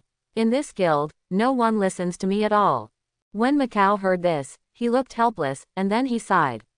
There was no way. The main reason was that his strength was too bad, and he couldn't hold down other members of the guild at all, especially Lakusa, who had been advancing by leaps and bounds in recent days. In the absence of Egwene, Makarov, and Gildas, Arusa was the only one who could say a few words about Lakusas. As for what other people said, Lakusas would always be a look of indifference. And compared to me, Erza is more like the president of this guild. Speaking of this, Macau felt another pain in his heart. His position in the guild had been completely surpassed by a newcomer who joined Fairy Tail less than a year ago. Ha ha ha, since no one listens to you, then work hard to become stronger. As long as you are as strong as Egwene or Kildas, then Lakusas will have to listen to you. After listening to Macau's words, Wakaba pointed out the way for his bad friend. Hey, do you think I don't want to become stronger? If things like becoming stronger can be done with just a word, then there will be no weak people in this world. After Macau finished speaking, he drank the wine in his glass, tun. After drinking the beer in the glass, Macau showed a comfortable expression and shouted, cheer up. Tisk, you don't go out to work all day long, but drink in the guild every day, is it reasonable? Wakaba looked at Macau, who kept pouring wine into his mouth, and asked. Ha, how much money do you think I made? Even if I don't go out to work for half a year, my savings are enough. After hearing Wakaba's words, Macau laughed loudly. He made a small fortune in the gambling game before, so he didn't have to do those dangerous tasks at all. Stop talking, it's more uncomfortable for you to earn money than to kill me. When Wakaba heard the words, he showed an extremely painful expression. What is a bad friend? This is probably called a bad friend. Crack. While Macau was chatting with Wakaba, the door of Fairy Tail was suddenly pushed open. Two people in ridiculous circus costumes walked in, looked at the chaotic guild and laughed. Ha, is this Fairy Tail? It's a group of miscellaneous fish. I really don't know this group trash. How did you repeatedly destroy our good deed of traveling in the dark? Okay. Hearing the words of these two people, everyone in Fairy Tail, who was resting, immediately turned around and looked away. Helium balloon. Without waiting for Macau, Wakaba and others to watch the two jugglers react, the two Nightwalkers who made Fairy Tail members mistake them for performers immediately released their magic. In an instant, Macau and the others were surrounded by a transparent balloon and floated into the sky with them. What? The dizzy Macau and Wakaba didn't expect someone to cast magic on them so suddenly, and there was no time to deal with them in desperation. Explode. Boom. In the next second, the floating balloons exploded in the sky. More than 30 members stationed in the guild were directly attacked by this unavoidable explosion, and collapsed to the ground. The hall of the guild was extremely messy, and countless tables and chairs were broken into pieces. Goodbye, Fairy Tail. The two people in funny circus costumes looked at the broken guild, let out a burst of laughter, and then prepared to leave. Hey, where are you fools planning to go? Just as the two were about to leave, Macau, who was covered in extensive burns, walked out of the smoke and looked at the circus duo in a state of embarrassment. Are you kidding me? You have endured this level of magic without defense and received such a serious injury, can you still stand up? The circus duo looked shocked at Macau, who was bleeding from the wound but still standing. Don't underestimate me. President Makarov entrusted the guild to me. Your level of magic just happens to sober me up. As Macau said, his hands instantly formed a magic circle, and the strange purple flames attacked the circus duo. Boom! Immediately, a fierce roar exploded in the Fairy Tail Guild. What's going on with this guy? Why can't it be defeated no matter what? It's like a mad dog. Along with the sound of the explosion, there were also the puzzled shouts of the Dark Knight walking magisters. 1 hour later, after completing the task and returning with a full load, Erza pulled her luggage cart back to the guild. When she stood at the gate of the guild, she frowned slightly. Today's guild is a little too quiet. You must know that the members of Fairy Tale will never stop their restlessness. Especially the time right now is the time to finish eating. Under normal circumstances, Fairy Tale is the busiest time, and it is the busiest time of the day. This is really weird, I hope nothing happens. Thinking of this, Erza stretched out her hand and gently pushed open the door of the guild.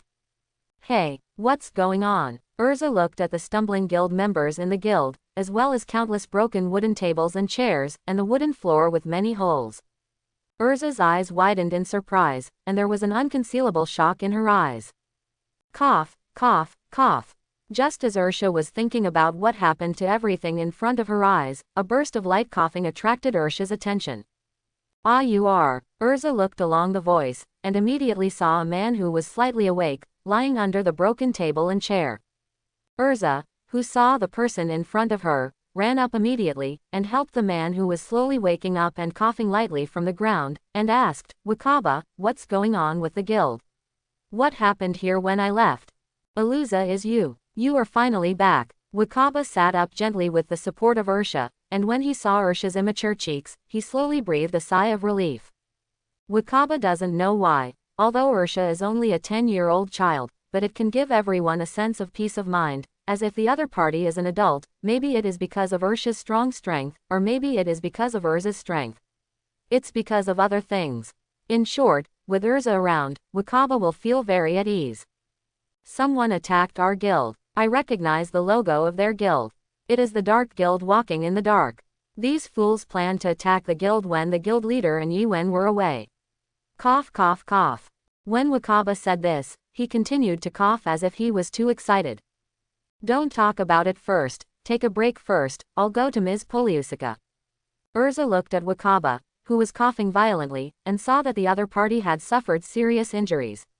She frowned slightly, and while speaking, she wanted to run to the back of the guild to find an old friend of President Makarov. That is, Ms. Poliusica, the doctor of the Fairy Tale Guild, came to help. No, it doesn't matter to me. Erza, leave us alone, go and save Macau now. That idiot fought with the one who attacked the guild in order to protect us, because he was attacked earlier, with wounds on his body, he eventually lost to the enemy and was taken away by the enemy. After hearing Erza's words, Wakaba shook his head first, and then shouted anxiously. Macau was taken away. Erza's heart tightened, and the current situation directly exceeded Erza's expectations. That idiot is too brave. Wakaba was a little helpless. In fact, he was also going to rush forward to fight for his life, but his injuries were too serious and he couldn't get up. He could only watch Macau being knocked down and then taken away. At the same time, outside the gate of the Fairy Tale Guild, a boy with short blonde hair who was about to enter the guild stopped his steps with a gloomy expression after hearing the conversation between Wakaba and Erza, and turned to looking at the street beside him. The young man felt the residual magic power in the air, his eyes gleamed with anger, and thunderbolts flickered around him as if confirming the young man's irritable mood. Erza, who was originally in the guild, seemed to feel something the moment the boy released the magic power. She suddenly turned her head and looked outside the gate, and said, "Is that guy back for this magic power?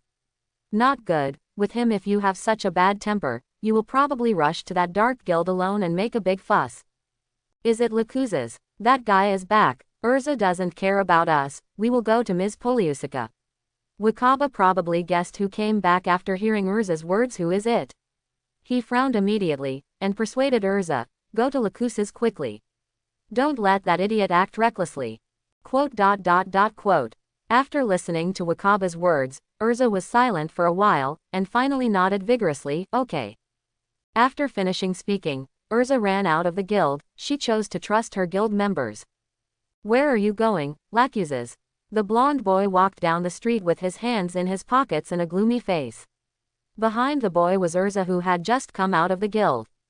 Alusha, this is the only thing, don't stop me.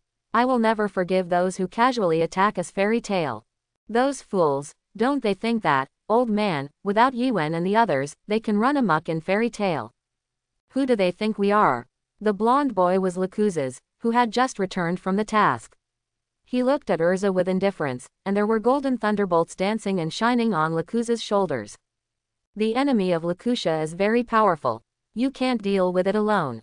Erza looked at Lakuzas calmly and spoke. Alusha, are you trying to stop me? If that's the case, then I'll knock you down first. Then kill those fools from the Dark Guild. Lakuzas said. His eyes flickered with a stern color, and the terrifying thunder light shone around him. No, you got Lakuzas wrong.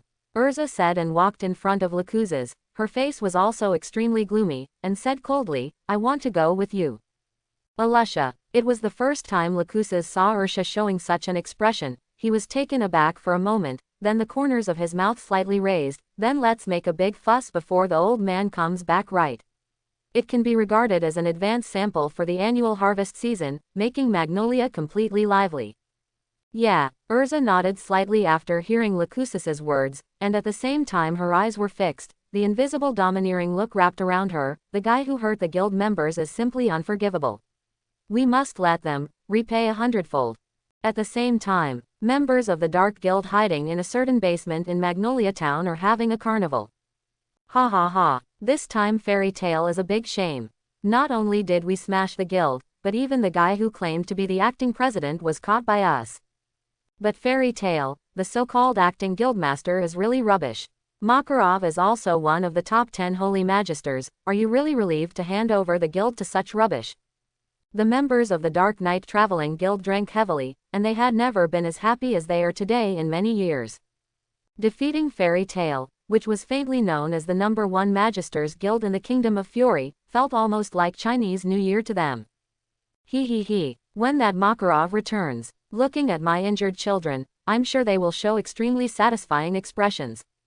Ha ha ha, I can't take it anymore. I can't wait to see that Makarov's expression. It must make people very happy.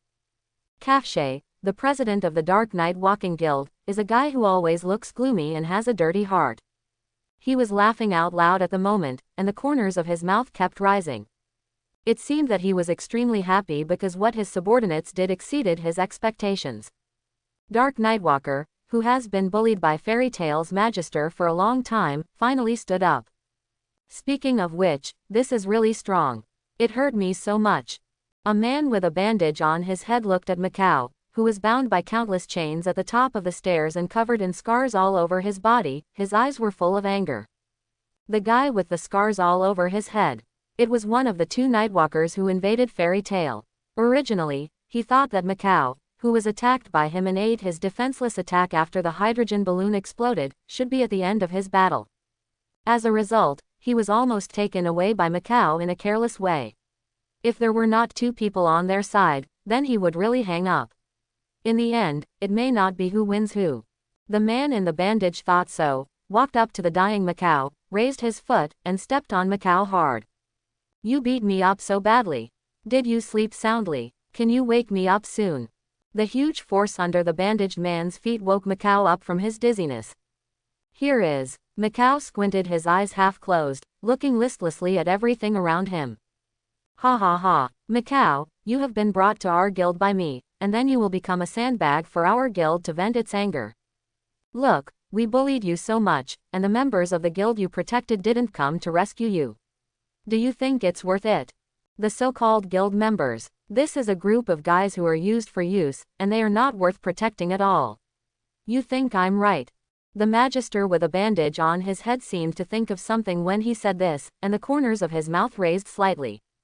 Macau, as long as you agree with my point of view, it is not impossible for me to release you immediately. The man with a bandage wrapped around his head looked at Macau and said with a grin. Really, I'm relieved to hear you say that. It seems that the guildmates are fine. Macau breathed a sigh of relief after hearing what the man in the bandage said. He never cared about his own safety. In his eyes, the most important thing was his companions in the guild. You, Macau, go to hell. I'll see if your precious companions will also go to hell to rescue you after you go to hell. The man with a bandage wrapped around his head and scarred by Macau's beating looked angry after hearing Macau's words. He raised his right foot and was about to step on Macau again. His eyes were full of anger towards Macau. Hee. Macau sneered at the bandage man's attack. It was a kind of jealousy just because Macau saw what the other party wanted to hide under the angry eyes of the other party. He was jealous that Macau would treat his guildmates like this, and he was jealous that Macau had someone who could do his best, even at the expense of himself, to protect. These are things the man with the bandage around his head never had. And Macau believes that as long as President Makarov returns, these magisters will be punished by justice. Boom. Just as the magister with a bandage wrapped around his head was about to make a move, they used it as a temporary guild in the town of Magnolia, and suddenly there was a roar from the door of the basement. Immediately following a burst of smoke and dust, the 5 magisters walking in the dark and guarding the gate were directly thrown into the hall of their guild. Next second, 2 figures appeared in the dark night traveling guild. Who? The man in the bandage stopped his movements and looked at the people who broke into their guild in shock. Those were 2 children who looked to be about 10 years old. One was a little girl with beautiful long crimson hair. The other was a slightly older boy with short blonde hair. 2 children. The man in the bandage shrank his pupils, and there was a bit of disdain in his eyes. As for the magisters who were knocked down and looked at the gate, in the eyes of the men in bandages and others walking in the dark, they are already equivalent to trash. You can't even stop 2 kids. At this level, let's resign as soon as possible. Garbage. A group of magisters walking in the dark taunted the few people lying on the ground. Are you the magisters of the Dark Night Walking Guild? The boy with short blonde hair looked around. He looked at the ferocious strong men around him. After hearing the group of strong men mocking his guild members, he looked a little uncomfortable and asked in a cold voice. What brat? Do you 2 brats want to join us? But unfortunately, we don't want trash brats when we walk in the dark. Someone raised the corners of their mouths after hearing the blonde boy's question, deliberately teasing the kid with short blonde hair in front of him, and preached. Ha ha ha. Children, hurry home and go to breastfeed. Then there was laughter and booing from all the magisters in the entire guild. Since we found the right place, it's easy to handle. It will save us from calling the wrong person in a while, and when the old man comes back, he will scold us again. After the blonde boy heard the words of the gangsters in front of him, the corners of his mouth rose slightly, revealing a cruel smile. What? Who the hell are you? Don't think that you are a brat. After you say something like this, you don't have to be responsible. Even if you kneel down and beg us, we will let you 2 go. When the gangsters walking in the dark heard the blonde boy's arrogant words, they immediately became upset and shouted at the blonde boy and the girl with long crimson hair. Kneel down and beg you? Stop joking. It's you who will kneel in a moment. Remember it all. The one who defeated you is the magister of Fairy Tale. After the blonde boy finished speaking, he turned into a bolt of lightning and came directly to the group of miscellaneous people walking in the dark, roaring, Thunder Dragon's roar. Terrifying thunder and lightning spurted out from the boy's mouth, directly blasting more than a dozen magisters into the air. You little brat is looking for death, right? Looking at the blonde-haired boy who released magic at the slightest disagreement, the magisters of the Dark Night Walking Guild widened their eyes in surprise. Usually, they were the ones who cast magic at the slightest disagreement, but today it was the other way around. It really makes them feel uncomfortable. Little devil, you just said that you are the magisters of Fairy Tale. Ha ha ha, it's so funny. Is your Fairy Tale magister missing? Why didn't your adults come? Instead, you sent 2 little ghosts. Oh, by the way, we have captured the acting presidents of your guild, and you 2 are the only ones who will come here at a time like this. You have lost your mind, the idiot brat. At the same time, several magisters who walked in the dark surrounded Erza. They looked at Erza ferociously and laughed wildly. No, you are the ones who have lost their mind. How dare you provoke our Fairy Tale magister?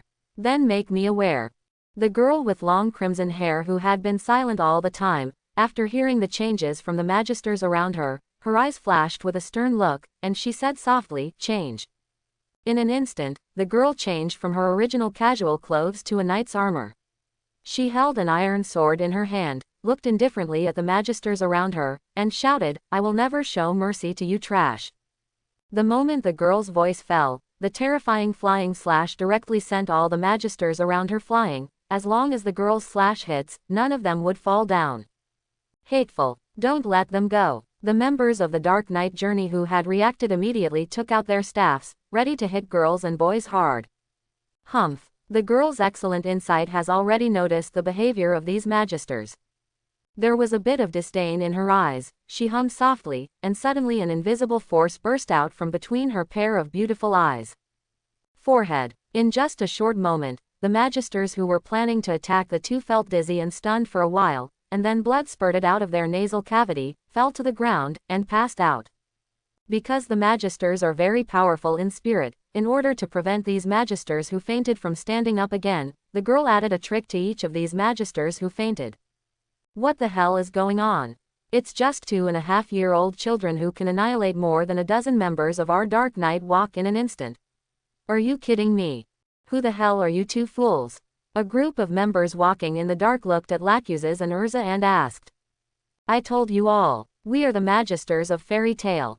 Lacuzes glared, and the disobedient member of the Dark Guild Magister spoke coldly. You've messed with the wrong person from the start. Erza is domineering, and the iron sword in her hand is invincible. Where is the man with the sword? Come on. The members of the Dark Night Walking Guild saw that Erza was a master at using swords, and immediately greeted the surrounding mages who also used swords, hoping to defeat Erza. Immediately, 7 or 8 people with melee weapons surrounded Erza. Hey, you only have 1 sword, but we have 7 swords. You are no match for us. The leading strong man held a huge enchanted iron sword and sneered at Erza. Since when did you come into being? Is it the illusion that you have more weapons? Erza looked at the people in front of her with a cold expression, and she directly activated her Devil Fruit ability. Immediately, all the weapons containing iron in the hands of the magisters flew into the sky, including the wands in the hands of some magisters, the tableware in the room, and some decorations, all of which floated into the air under the control of Erza. Weapons are out of control. The people who lost their weapons looked at the weapons that surrounded Erza like courtiers, and they all turned pale in shock. It's like the Queen of Weapons. There was a magister walking in the dark, looking at the weapons floating in midair and guarding Erza's surroundings. While backing away, he spoke in fear. It's over. The moment Erza's voice fell, the weapons floating in the air immediately fell down, attacking the group of magisters. What? With the screams, the magisters were knocked to the ground instantly. Thunder Dragon's collapsing fist. The Thunder Dragon's wing strike. The Thunder Dragon's roar. On the other side, Lacuzes was not to be outdone, and kept pouring out a torrent of magical power in his body. The Golden Thunderbolt knocked all the surrounding enemies to the ground. For a while, most of the magisters of the Dark Night Walking Guild had been killed by Lacuzes and Erza, and fell to the ground. Are you kidding? These are just 2 children. How can they be so powerful? The man with a bandage wrapped around his head looked at Erza and Lacuzes, who were invincible like gods. His eyes were full of shock. What are you surprised about? The ones in front of you are the members of Fairy Tale who are closest to the S-rank magisters. Just as the man with the bandage on his head was shocked, a hoarse voice rang in his ear.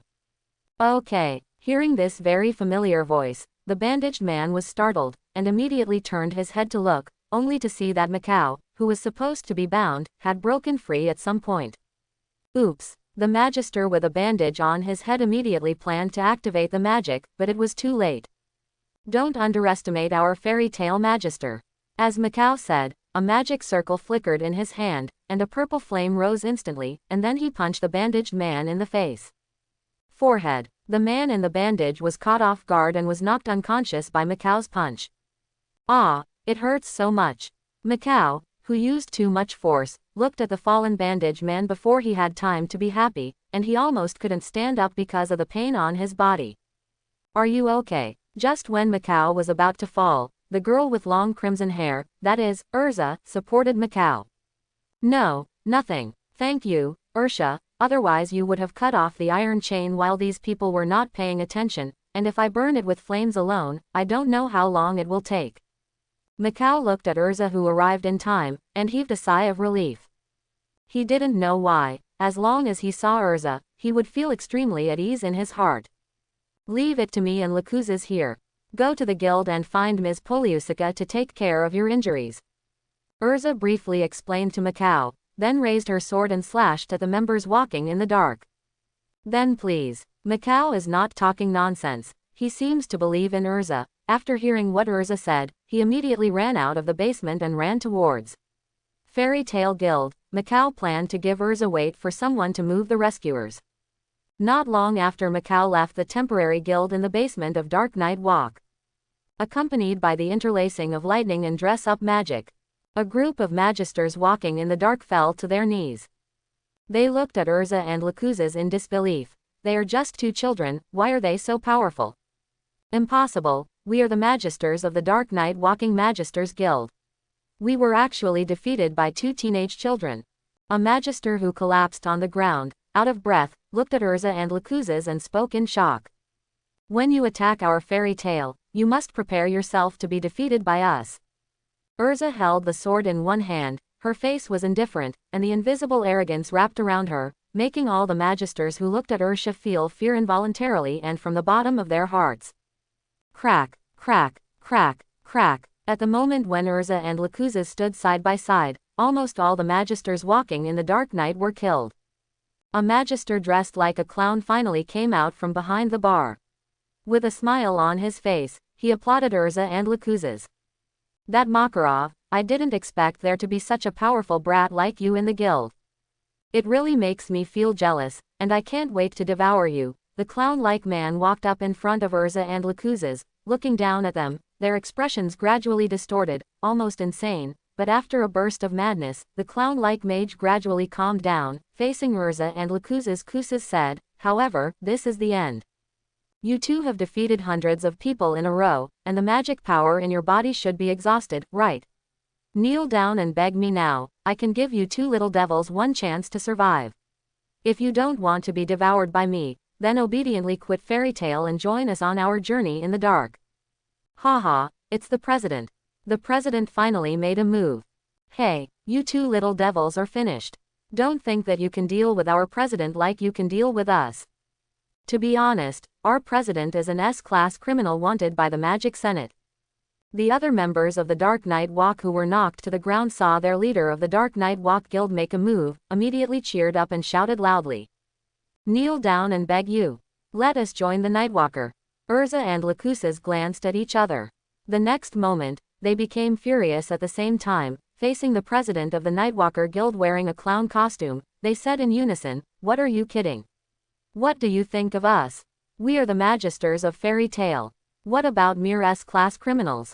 If you offend our fairy tale, even the top 10 magisters will defeat you. Look. Be prepared. Erza and Lakuzes roared loudly. The domineering and magical power that had been dry in their bodies suddenly emerged, and at the same time they used their strongest moves. Flying Slash. Thunder Dragon Fang Tianji. A pitch-black flying slash and thunder that turned into a square halberd with golden light went straight to Kafshe, the president of the Dark Night Walking Guild, and attacked. Impossible. How can you still have such magic power? Could it be that those miscellaneous fish are too weak to consume the 2 of you? When Kafshe looked at the black slash and thunder dragon Fangtian halberd attacking him, he directly widened his eyes, and at the same time used his strongest defensive magic, trying to resist. You will never understand that you treat the lives of guild members as tools like this. Remember, don't provoke us fairy tale. Erza and Lakuzes shouted at Kafshe at the same time. Boom. Accompanied by a roar, the magic of Erza and Lakuzes broke through Kafshe's defense and hit his body. The terrifying magic power directly chewed up the magic power in Kafshe's body. Did I lose? Kafshe lay on the ground in bewilderment, his eyes rolled white, and he passed out. President. The other members of the Dark Night Walk looked at the fallen Kafshe, their eyes widened. Do you want to continue?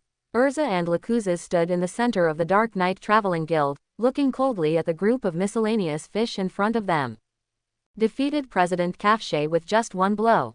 These 2 are simply monsters. Why are we fighting fairy tale? The Dark Night Walking Guild itself is a guild formed by relying on Kafshe's strength. When Kafshe fell, it was like a tree falling and a monkey scattered. No one still had the courage to fight Erza and Lakuzes. Hey, you are the ones who attacked us. You dare to attack me while I'm drinking. If you mess with our fairy tale, you will pay back 100-fold. Erza and Lakuzes looked at the group of nightwalking magisters who looked at them in awe, constantly recovering their magic power. They didn't dare to show a trace of fatigue, because once the group of miscellaneous fish knew they are running out of strength, and they will definitely rush forward.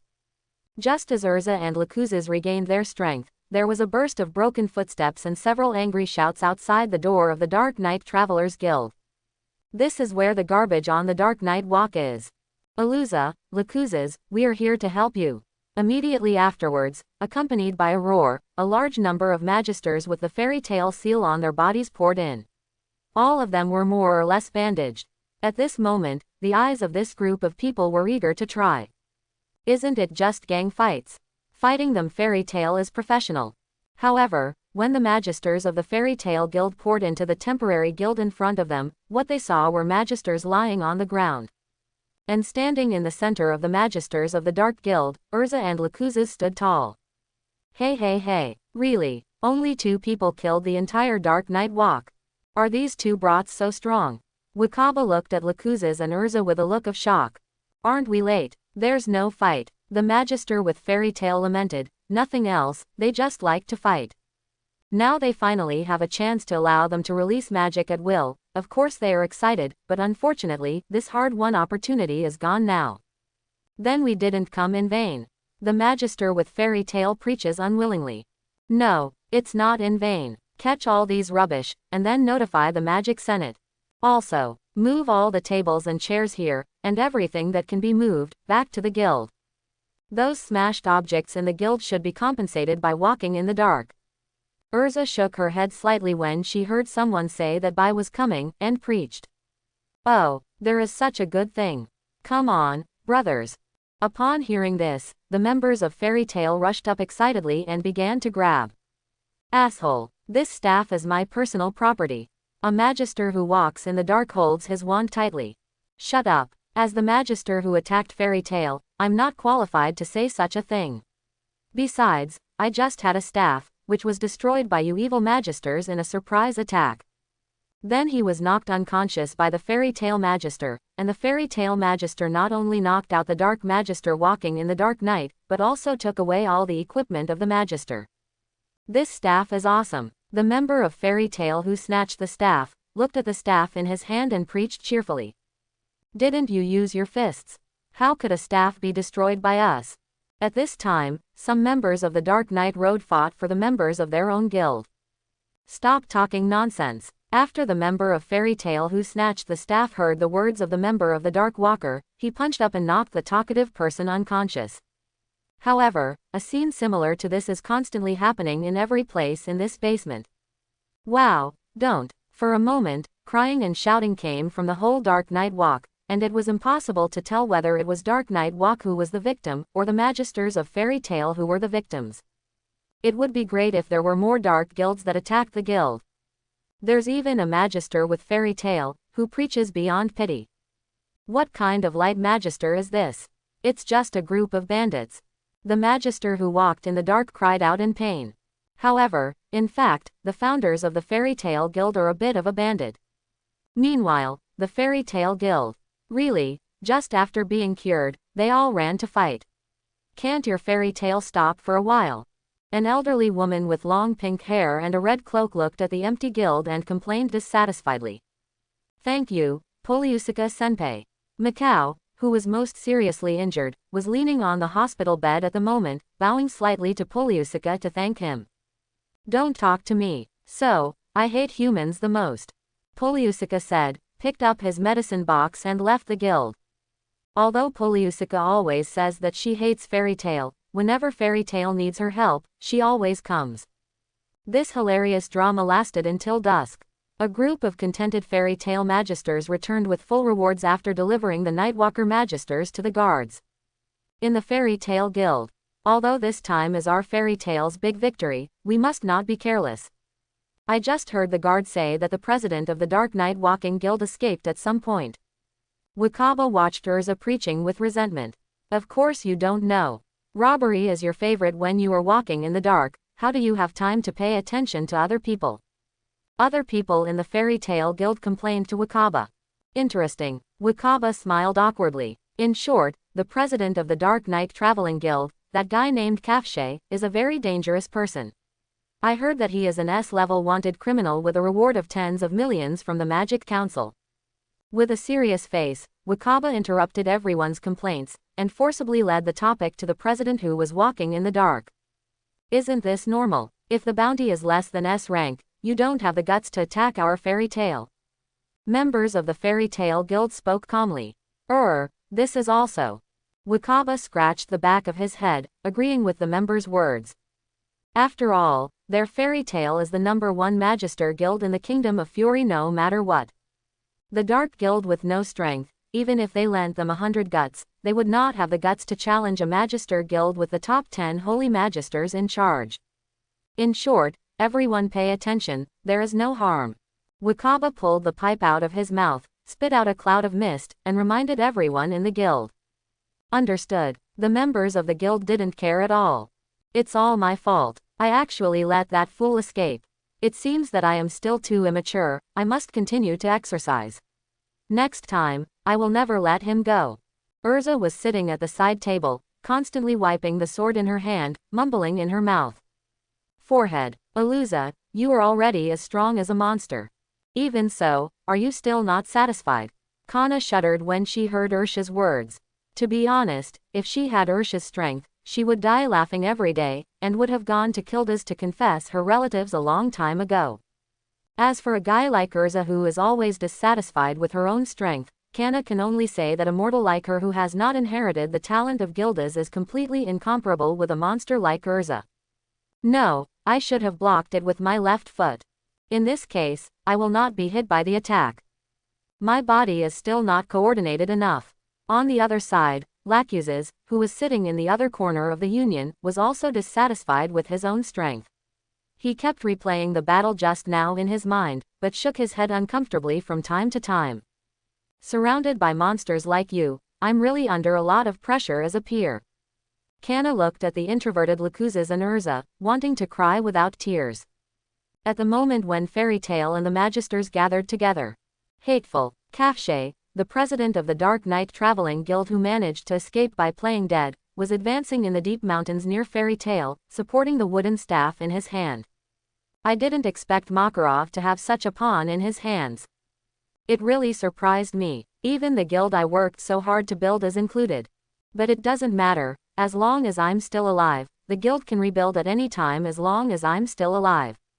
In Kafsha's eyes, being caught by the guards is no different from being dead, and he who escaped from the sky will one day make a comeback. Makarov, Fairy Tale, don't think it's over. Next time, wait until the next time I come back. I will start a brand new war. Let you goblins pay a terrible price, just wait and see. Kafshe, dressed as a clown, stood on the mountain, looking at the Fairy Tale Guild in the distance, and roared angrily. It's really surprising, I didn't expect a trash fish like you to escape. It seems that Erza is really too immature. Just as Kafshe roared angrily, a soft female voice suddenly sounded in his ear.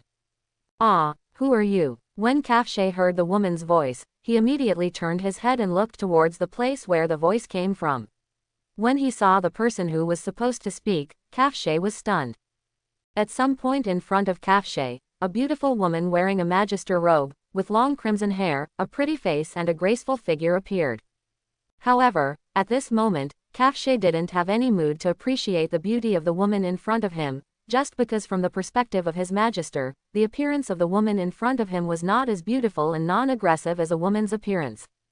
Hey, are you kidding me? In this world, how could someone possess such powerful magic power? If that's the case, then what are my efforts? Kafshe looked at the beautiful woman in front of him, and his eyes suddenly became moist. He knelt in front of the woman and kept crying. And there is only one reason for an S-class criminal to cry so much. The moment Kafshe saw the woman in front of him, he gave up the magic way.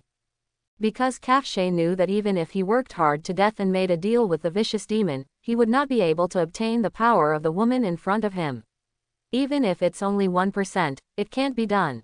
In Kafsha's eyes, the beautiful woman in front of him is simply a huge moving magic pool. The magical power in a woman's body cannot be described in words. They are completely out of the same dimension. Kafu is an S-class criminal who offered a reward for the Magic Council, and he is also a knowledgeable person.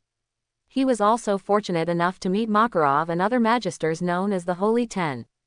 But even the magic power in the body of the Holy Ten's magister is like a drop in the ocean compared to the woman in front of him. In the eyes of the woman in front of him, a magister of the Holy 10 level is like an ant, fragile.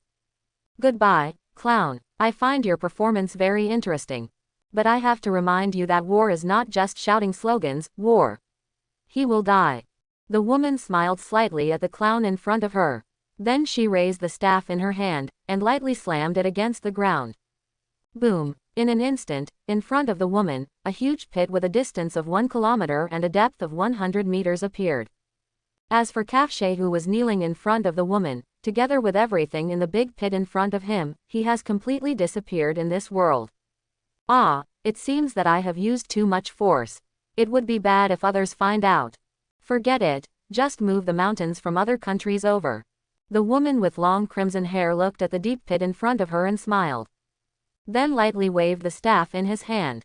300 miles away from the Kingdom of Fury, a piece of the Huguo mountain range of the Kingdom of Elba, a neighboring country, suddenly disappeared. Completed. When the woman with long crimson hair looked at the filled pit in front of her eyes, she smiled slightly and whispered softly, "It's time to go back to make bread, Yuan will be back tomorrow." Quote. After the woman finished speaking, her figure disappeared instantly. As for this existence that possesses overwhelming combat power, even the top 10 magisters combined will absolutely be invincible, and its name is Irene Bersarion. At noon the next day, Yuan and the others finally returned to the town of Magnolia. At this moment, countless residents in the town were preparing for something. The festive atmosphere in the town was very strong, and every townsman was grinning. Is this the western town? There are so many people. Leon looked around. Coming from the north, he was full of curiosity about everything around him. By the way, do you think it's so hot in here? Gray's face flushed a little, as if he wasn't used to the warm weather in the west. Gray, you need to learn to be calm. Ulu took off his shirt, showing his proud figure, and educated Gray. No, I always feel that you are not qualified to say that about others. Yuan looked at Ulu, who was walking on the street in his underwear. The corners of his eyes twitched slightly. So it seems that Lai Gray can't develop the bad habit of taking off his clothes anytime. It can only be said that the upper beam is not straight and the lower beam is crooked. Look at this, the Harvest Festival is coming soon. Everyone is actively preparing. Makarov walked in front of the crowd with his hands behind his back. Looking at the grinning expressions of the surrounding merchants and townspeople, he knew that the festival was approaching. At this moment, Makarov was in a rare good mood. President, you still have to prepare a float this year. After glancing around, Kildas looked at Makarov and asked. Certainly, Makarov nodded, and replied without doubt. Because the annual float project is the project that the townspeople of Magnolia look forward to the most, and it is also an important project for Makarov to improve the perception of his fairy tale guild by the people around him. Who said they weren't fighting, but on their way to fighting? They fairy tale are serious and look like normal people. Anyway, let's enjoy the Harvest Festival happily. Makarov shouted excitedly, not at all the appearance of a 70 or 80-year-old man. Perhaps in the eyes of Makarov, he is still young. It can only be said that he is in the prime of life. In Makarov's eyes, the real old man should be the age of Prekto or Valid. It didn't take long for a few people to advance. Makarov and the others walked up to the Fairy Tale Guild. Looking at the old house in front of them, everyone felt warm in their hearts. Boom! Accompanied by a roar, Makarov, the leader of the guild, took the lead and kicked open the gate of the guild. Then he wrapped his arms around his body and shouted loudly to the members of the guild, "I'm back. Little boy. Guys, did you miss me?" Standing in front of the gate of the guild, Makarov shouted loudly to all the members of the guild. Ah, Makarov is back. At this time, the members of Fairy Tale looked at Makarov and the others who came in, glanced at them casually, and then continued to drink as much as they should, and fight as much as they should, ignoring everyone. Quote. The ignorance of the guild members made Makarov, who thought he would be surrounded and warmly received by the members, feel embarrassed. Puff, ha ha ha, how shameless. They don't even want to call you president. Gildas looked at Makarov, who was ignored, laughed loudly, and mocked Makarov, who was not welcomed by the members. Well, actually, all members of our guild are like this. It's not that I'm not respected, it's that everyone is too wild. Makarov looked a little embarrassed. At the same time, he felt that he had lost face with the three new members of Fairy Tale, Gray, Leon, and Uru, and tried his best to make amends. Hey, what's going on with you? Seeing that the president is back. Don't you know how to stand up and greet him? It was also at the same time that Makarov and Gray had just finished explaining. Accompanied by a clear female voice, a girl with a white bandage on her wrist and beautiful long scarlet hair turned around from the task board, and sat on the seat drinking and chatting facing Fairy Tale. The members shouted loudly. "I'm sorry, Miss Elsa Head." At the moment when the beautiful girl with long scarlet hair said, everyone in the guild who had been drinking stood up in unison and bowed slightly to apologize to the girl. Immediately afterwards, he turned around and looked at Makarov and the others, squeezed out a slight smile, and welcomed the president back to the guild. Makarov stared at the scene in front of him, his eyes widened, and the little old man's eyes were full of disbelief. "President, Brother Yiwen, welcome back." At the moment when Makarov was shocked, the beautiful girl with long crimson hair walked up to Egwene and Makarov, smiling and welcoming them back. "No, you are the president. The old man has only been out for less than a month, and these fools have rebelled. My heart aches." Makarov wanted to cry, but he squatted down on the ground in despair, and drew circles on the ground with his rough fingers. "Stop talking nonsense, old man." Just as Makarov was squatting on the ground and drawing circles, Lakuzes, who had a head of yellow hair and a plaster cast on his wrist, walked towards Makarov. "Lakuzes, don't even you recognize me as the president? I'm your grandfather." Makarov looked at the slightly injured Lakuzes, and then felt his eyes become moist. "It's over, this guild has nothing to do with him at all, and his grandchildren have run away with others. Are you fighting again?" Egwene ignored Makarov who was acting, and asked the injured Erza and Lakuzes. "I did fight a few times, but these injuries were not from the fights. When my brother, the guild leader's grandfather, and Uncle Gildas left the guild, the Dark Guild Dark Night Walk took the opportunity to attack Fairy Tale." Erza looked at Egwene, Makarov and Gildas spoke truthfully. "What?" Yiwen frowned upon hearing this, and terrifying magic power instantly enveloped his surroundings. "Those brats who walk in the dark, don't you want to live?" Makarov, who was originally squatting on the ground, also put away his acting posture, his old face was very serious. "Haven't you heard of walking in the dark? Forget it, it doesn't matter anyway, tell me where those fools are." Gildas originally planned to have a good drink after returning to the guild, but when he heard that someone attacked the guild while they were away, his expression became serious. Before drinking happily, Gildas decided to eat the appetizer of walking in the dark night. As Egwene, Makarov, and Gildas became serious, the terrifying magic power extended from the bodies of the three, and the air in the entire guild became extremely thick and sticky. Some of the weaker magisters already felt dizzy. "No, we have already solved the problem of the Magister Guild's journey in the dark night. Everyone except their guild leader has been taken away by us to the Magic Senate." Erza looked at the three people who were eager to try, and explained again and again. At the same time, Erza thought to herself, "Fortunately, we have solved the problem of traveling in the dark night. If these three people go up instead, some towns will probably be demolished. Then things will become more troublesome." Compared to Egwene, Makarov and Ping-A are the super magic Gildas, while Erza is much more stable. "You said that walking in the dark has been solved by you. Could it be that?" When Makarov heard Erza say that walking in the dark had been solved, he immediately put away his majestic and thick golden magic power. He looked up and down at Erza, who was wrapped in bandages, and the two Lakuzes. "Personally, I probably guessed something. Ha ha ha, President, you didn't expect that, did you?" The president who walks in the dark, including all the members inside, was defeated by Lakuzes and Erza. Although there are still some miscellaneous fish left in the end, there is no trouble, and they were all killed by the rest of us. The only regret is that the president of the Dark Night Walking Guild, the murderer Kafshe, took the opportunity to escape. Quote. At the same time, Mikau, who was covered in bandages, came to Makarov's side. He bent over and hugged Makarov's shoulders, and said with a smile. "Have all the magisters of the Dark Night Walking Guild been defeated by Lakuzes and Erza? I remember that the kid on Dark Night Walking is not weak. Although he is very depraved, his strength is barely passable. I really didn't expect that Lakuzes and Erza have grown to such a degree. maybe this year's S-rank Magister assessment will be very lively. There was a bit of surprise in Makarov's expression. In his original opinion, this year's S-level exam was probably Yuan's solo show, but now it seems that there is a lot of room for maneuvering. If I can find a way to eliminate Yi Wen, I can also kill the spirit of Yi Wen, a genius kid. A person's growth should not be too smooth in principle, and a smooth journey along the way is not good in Makarov's view.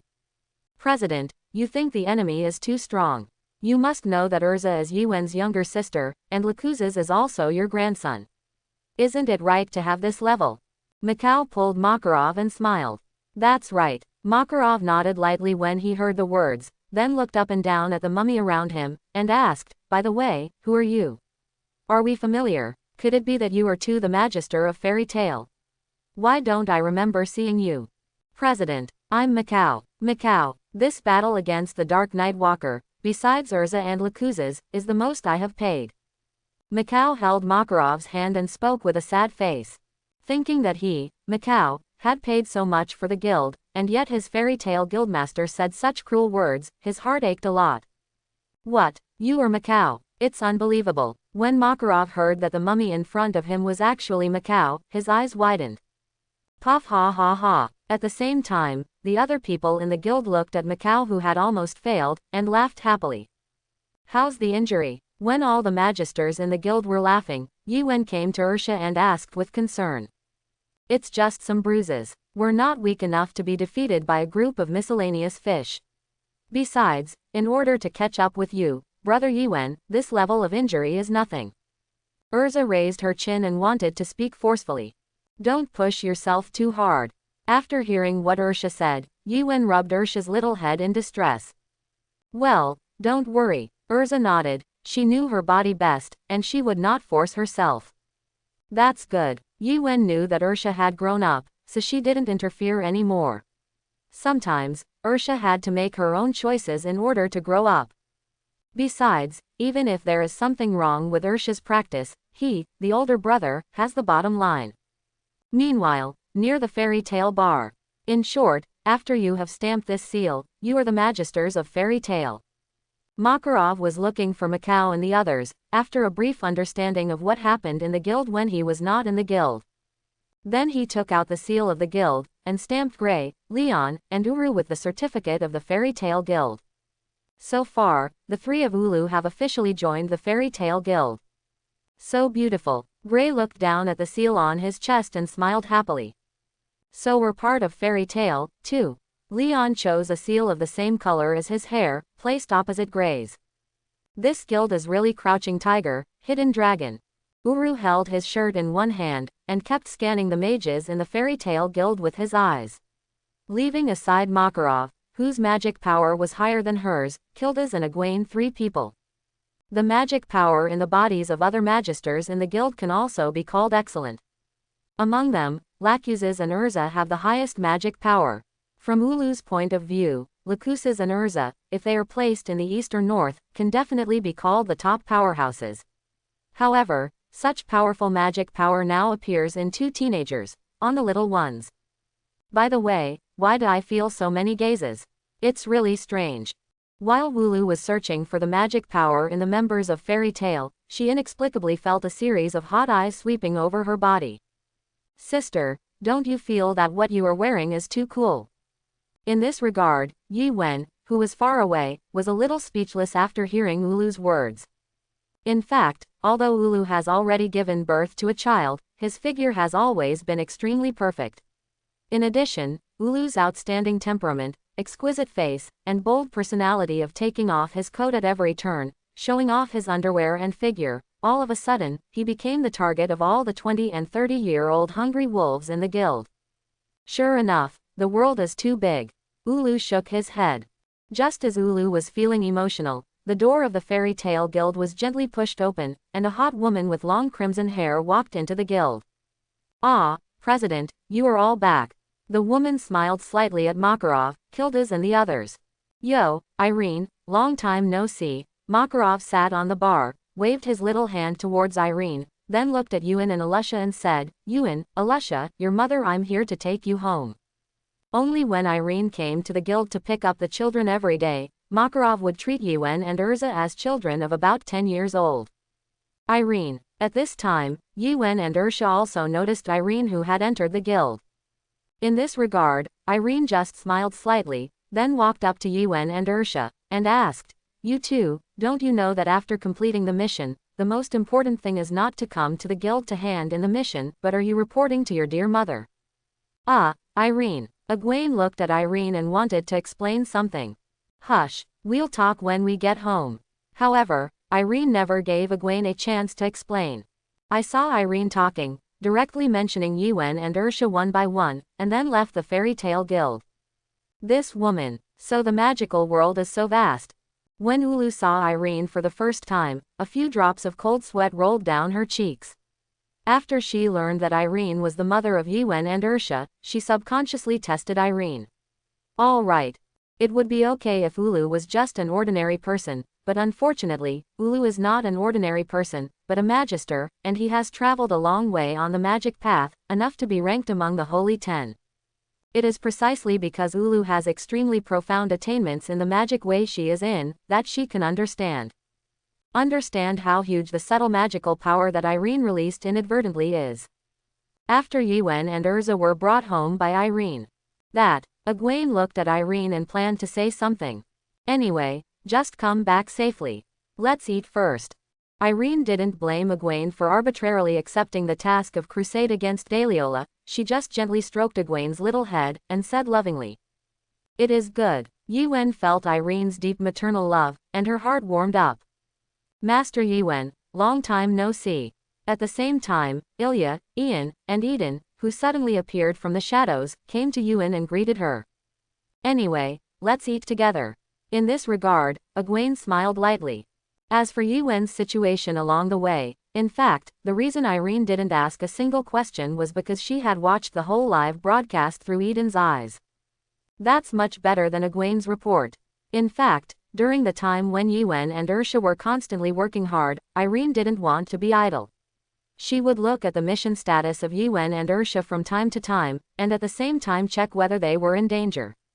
However, the reason why Irene never mentioned what she did to her was from Egwene and Alusha, probably because of the old mother's love for her cubs, right? On the other side, in the Fairy Tale Guild, Gray is worrying about one thing, that is, making friends of the same age. Perhaps it was because of the eye-catching color of his hair. Gray, like Erza, who had just joined the guild at the time, went directly to Lacuses, who was sitting alone in a corner in a daze. Of course, according to what Lacuses said, the reason why he was sitting alone in the corner with his chin resting was not because he was in a daze, but because he was meditating, reviewing and summarizing the battle he had experienced. "My name is Gray Fulpasta. What is your name, please? Can we be friends?" Gray looked at Lacuses and asked in a very friendly manner. Lacuses in the corner glanced casually at Gray upon hearing this, but did not speak. Forehead. Gray was a little strange. He didn't know if there was something wrong with his introduction. "Gray, you are still too immature. Learn. The real self-introduction should be like this." Leon looked at Gray, who failed to strike up a conversation with Lacuses, and immediately walked in front of Lacuses. Like an elegant gentleman, he introduced to Lacuses, "Hello, handsome little brother, I am Leon Bastia from the north. I don't know your name. Can you be our second brother? What about people's friends?" After Lacuses looked Leon up and down, a trace of disgust flashed in his eyes, and his mouth remained silent. Forehead. Seeing the scene in front of them, Leon and Gray fell silent immediately. "Is this guy deaf?" Gray hesitated for a moment, looked at Leon curiously and asked. "Yes, there is such a possibility." Leon nodded upon hearing this. If Lacuses is deaf, then it can fully explain why Lacuses has been ignoring the two of them. Tisk. Two idiots. At the moment when Gray and Leon were looking at Lacuses and having a heated discussion, Lacuses, who looked impatient, stood up from his seat. He looked Gray and Leon up and down, and then showed a trace of with a disdainful smile, he deliberately preached when passing Gray and Leon. Forehead. Gray and Leon immediately gritted their teeth at Lacuses' words. "Hold, Gray. We can't cause trouble as soon as we enter the guild." Leon pressed Gray's shoulder, his eyes flickered with a cold light. "Yes, Leon, put away your modeling magic." Gray looked at Leon, who released modeling magic with one hand, and was about to attack Lacuzes, but Leon, who was still persuading him not to do it, stopped him immediately. "Ah, sorry, I almost couldn't help it, I'm about to make a move." After Leon heard Gray's words, he immediately put away the magic he was about to release. Patience, patience. Brothers Gray and Leon suppressed each other in this way. Watching Lacuzes advancing back, they continued to endure, fearing that they couldn't help it, so they launched their own magic on Lacuzes. "Ha ha, Lacuzes has always been like this, he didn't mean to target you, don't worry about it." Just as Gray and Leon were gnashing their teeth while staring at Lacuzes' back, a little girl with long brown hair and wearing a long white dress walked up to the two of them, smiling and preaching. "Is that guy called Lacuzes? Very good, I remember." Gray and Leon glanced at each other, and the two of them wrote down Lacuzes' name. "You two are the ones who returned to the guild with the president, Gildas, and Egwene, right? My name is Kana Arupalona, please give me your advice." As Kana said, she stretched out her little hand towards Gray and Leon. "My name is Gray Fulpasta. Leon Bastia." Gray and Leon introduced themselves after shaking hands with Karna. "That Karna, are you familiar with the guild?" After Gray and Kana introduced each other, they immediately started talking with each other. Forehead. It's still familiar. After all, I have joined Fairy Tale for more than 2 years, and it will be 3 years soon. It can barely be regarded as an old man of the guild. What's wrong? Do you have any questions? You can ask me, as long as I know, I will tell you. Karna was taken aback after hearing Gray's words, and then asked with a smile.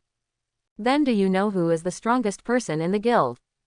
After hearing what Kana said, Gray looked eager to try it out. Although Gray is young and lacking in strength, it doesn't mean that he is cowardly. If he wants to do it, he will be the strongest. The guild is the strongest. Kana heard the words, looked up and down the age of Gray and Leon, and thought that the kid at this age is indeed the kind of age who talks about being the strongest all day long. Let's talk about the so-called strongest guild. The word strongest has too many meanings. If you are talking about who has the greatest power in this guild, then it must be President Makarov. The power of the president is above all other members, so just say right, the president should be the strongest one. But when it comes to strength, it's very interesting. Whether it's Gildas or Egwene, they are all incredible monsters. They have the strength to destroy the world. After Kana thought for a while, she preached to Gray and Leon. Oh, Gray and Leon listened to Kana's words very seriously, nodding their heads from time to time. However, when Gray heard Kana talking about Gildas and Egwene, he felt a little bit of doubt in his heart, so he asked, so who is the strongest one, Gildas or Egwene?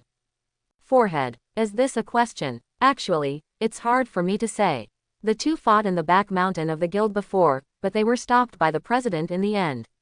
Unfortunately, the battle between the two did not result in a winner. Karna smiled wryly and shook her head. The topic of who is stronger, Gildas or Egwene, is a sensitive topic, so she can't say it. In fact, as far as the strength of Egwene and Gildas is concerned, probably only the two of them know in the entire guild, right? If you really want to ask Egwene and Gildas who is the strongest person, you might as well ask them themselves, Kana continued, but except for Gildas and Egwene besides, the strength of Erza and Lacuzes should not be underestimated. Lacuzes. Is that the blonde fart guy just now? When Gray heard the name Lacuzes, he remembered the blonde boy with a stinky fart face and extreme arrogance just now. Okay, don't look at Lacuzes like that all day long, just underestimate him. Lacuzes Dolea is Makarov Dolea, the grandson of our president. He and Erza nearly wiped out the entire Dark Guild, especially since the leader of the Dark Guild is still an S-class criminal who was rewarded by the Magic Senate. And I heard that Erza and Lacuzes defeated the S-rank bounty criminal with just one blow. By the way, Erza Bersarian, also Egwene Bersarian's sister. Kana introduced Erza and Lacuzes to Gray and Leon. Is that blonde boy so powerful? It seems to be a competition with him. Hearing this, Gray put away his contempt for Lacuzes before, but was eager to try instead. He wanted to see the gap in strength between himself and Lacuzes. Aluza. Leon murmured Erza's name softly, and for a while, brothers Gray and Leon had their own goals. Although Gray and Leon knew that there was still a big gap between them and the real powerhouses in the guild. But if they were of the same age, Gray and Leon were still very confident. After all, they were Ulu's disciples, so the two brothers were not intimidated by the backgrounds of Lacuzes and Erza. Instead, I was eager to try it. As for Egwene Bersarion, in the eyes of Leon and Gray, Yiwen is no longer her peers. In the eyes of Leon and Gray, Yiwen is a person of the same generation as their teacher Ulu, and they have not thought about surpassing Yiwen at all for the time being, at least not yet. However, after the two set up their own small goals, they still don't know who the strongest magister in the Fairy Tale Guild is, which makes them quite distressed. I hope everyone will support it and subscribe more.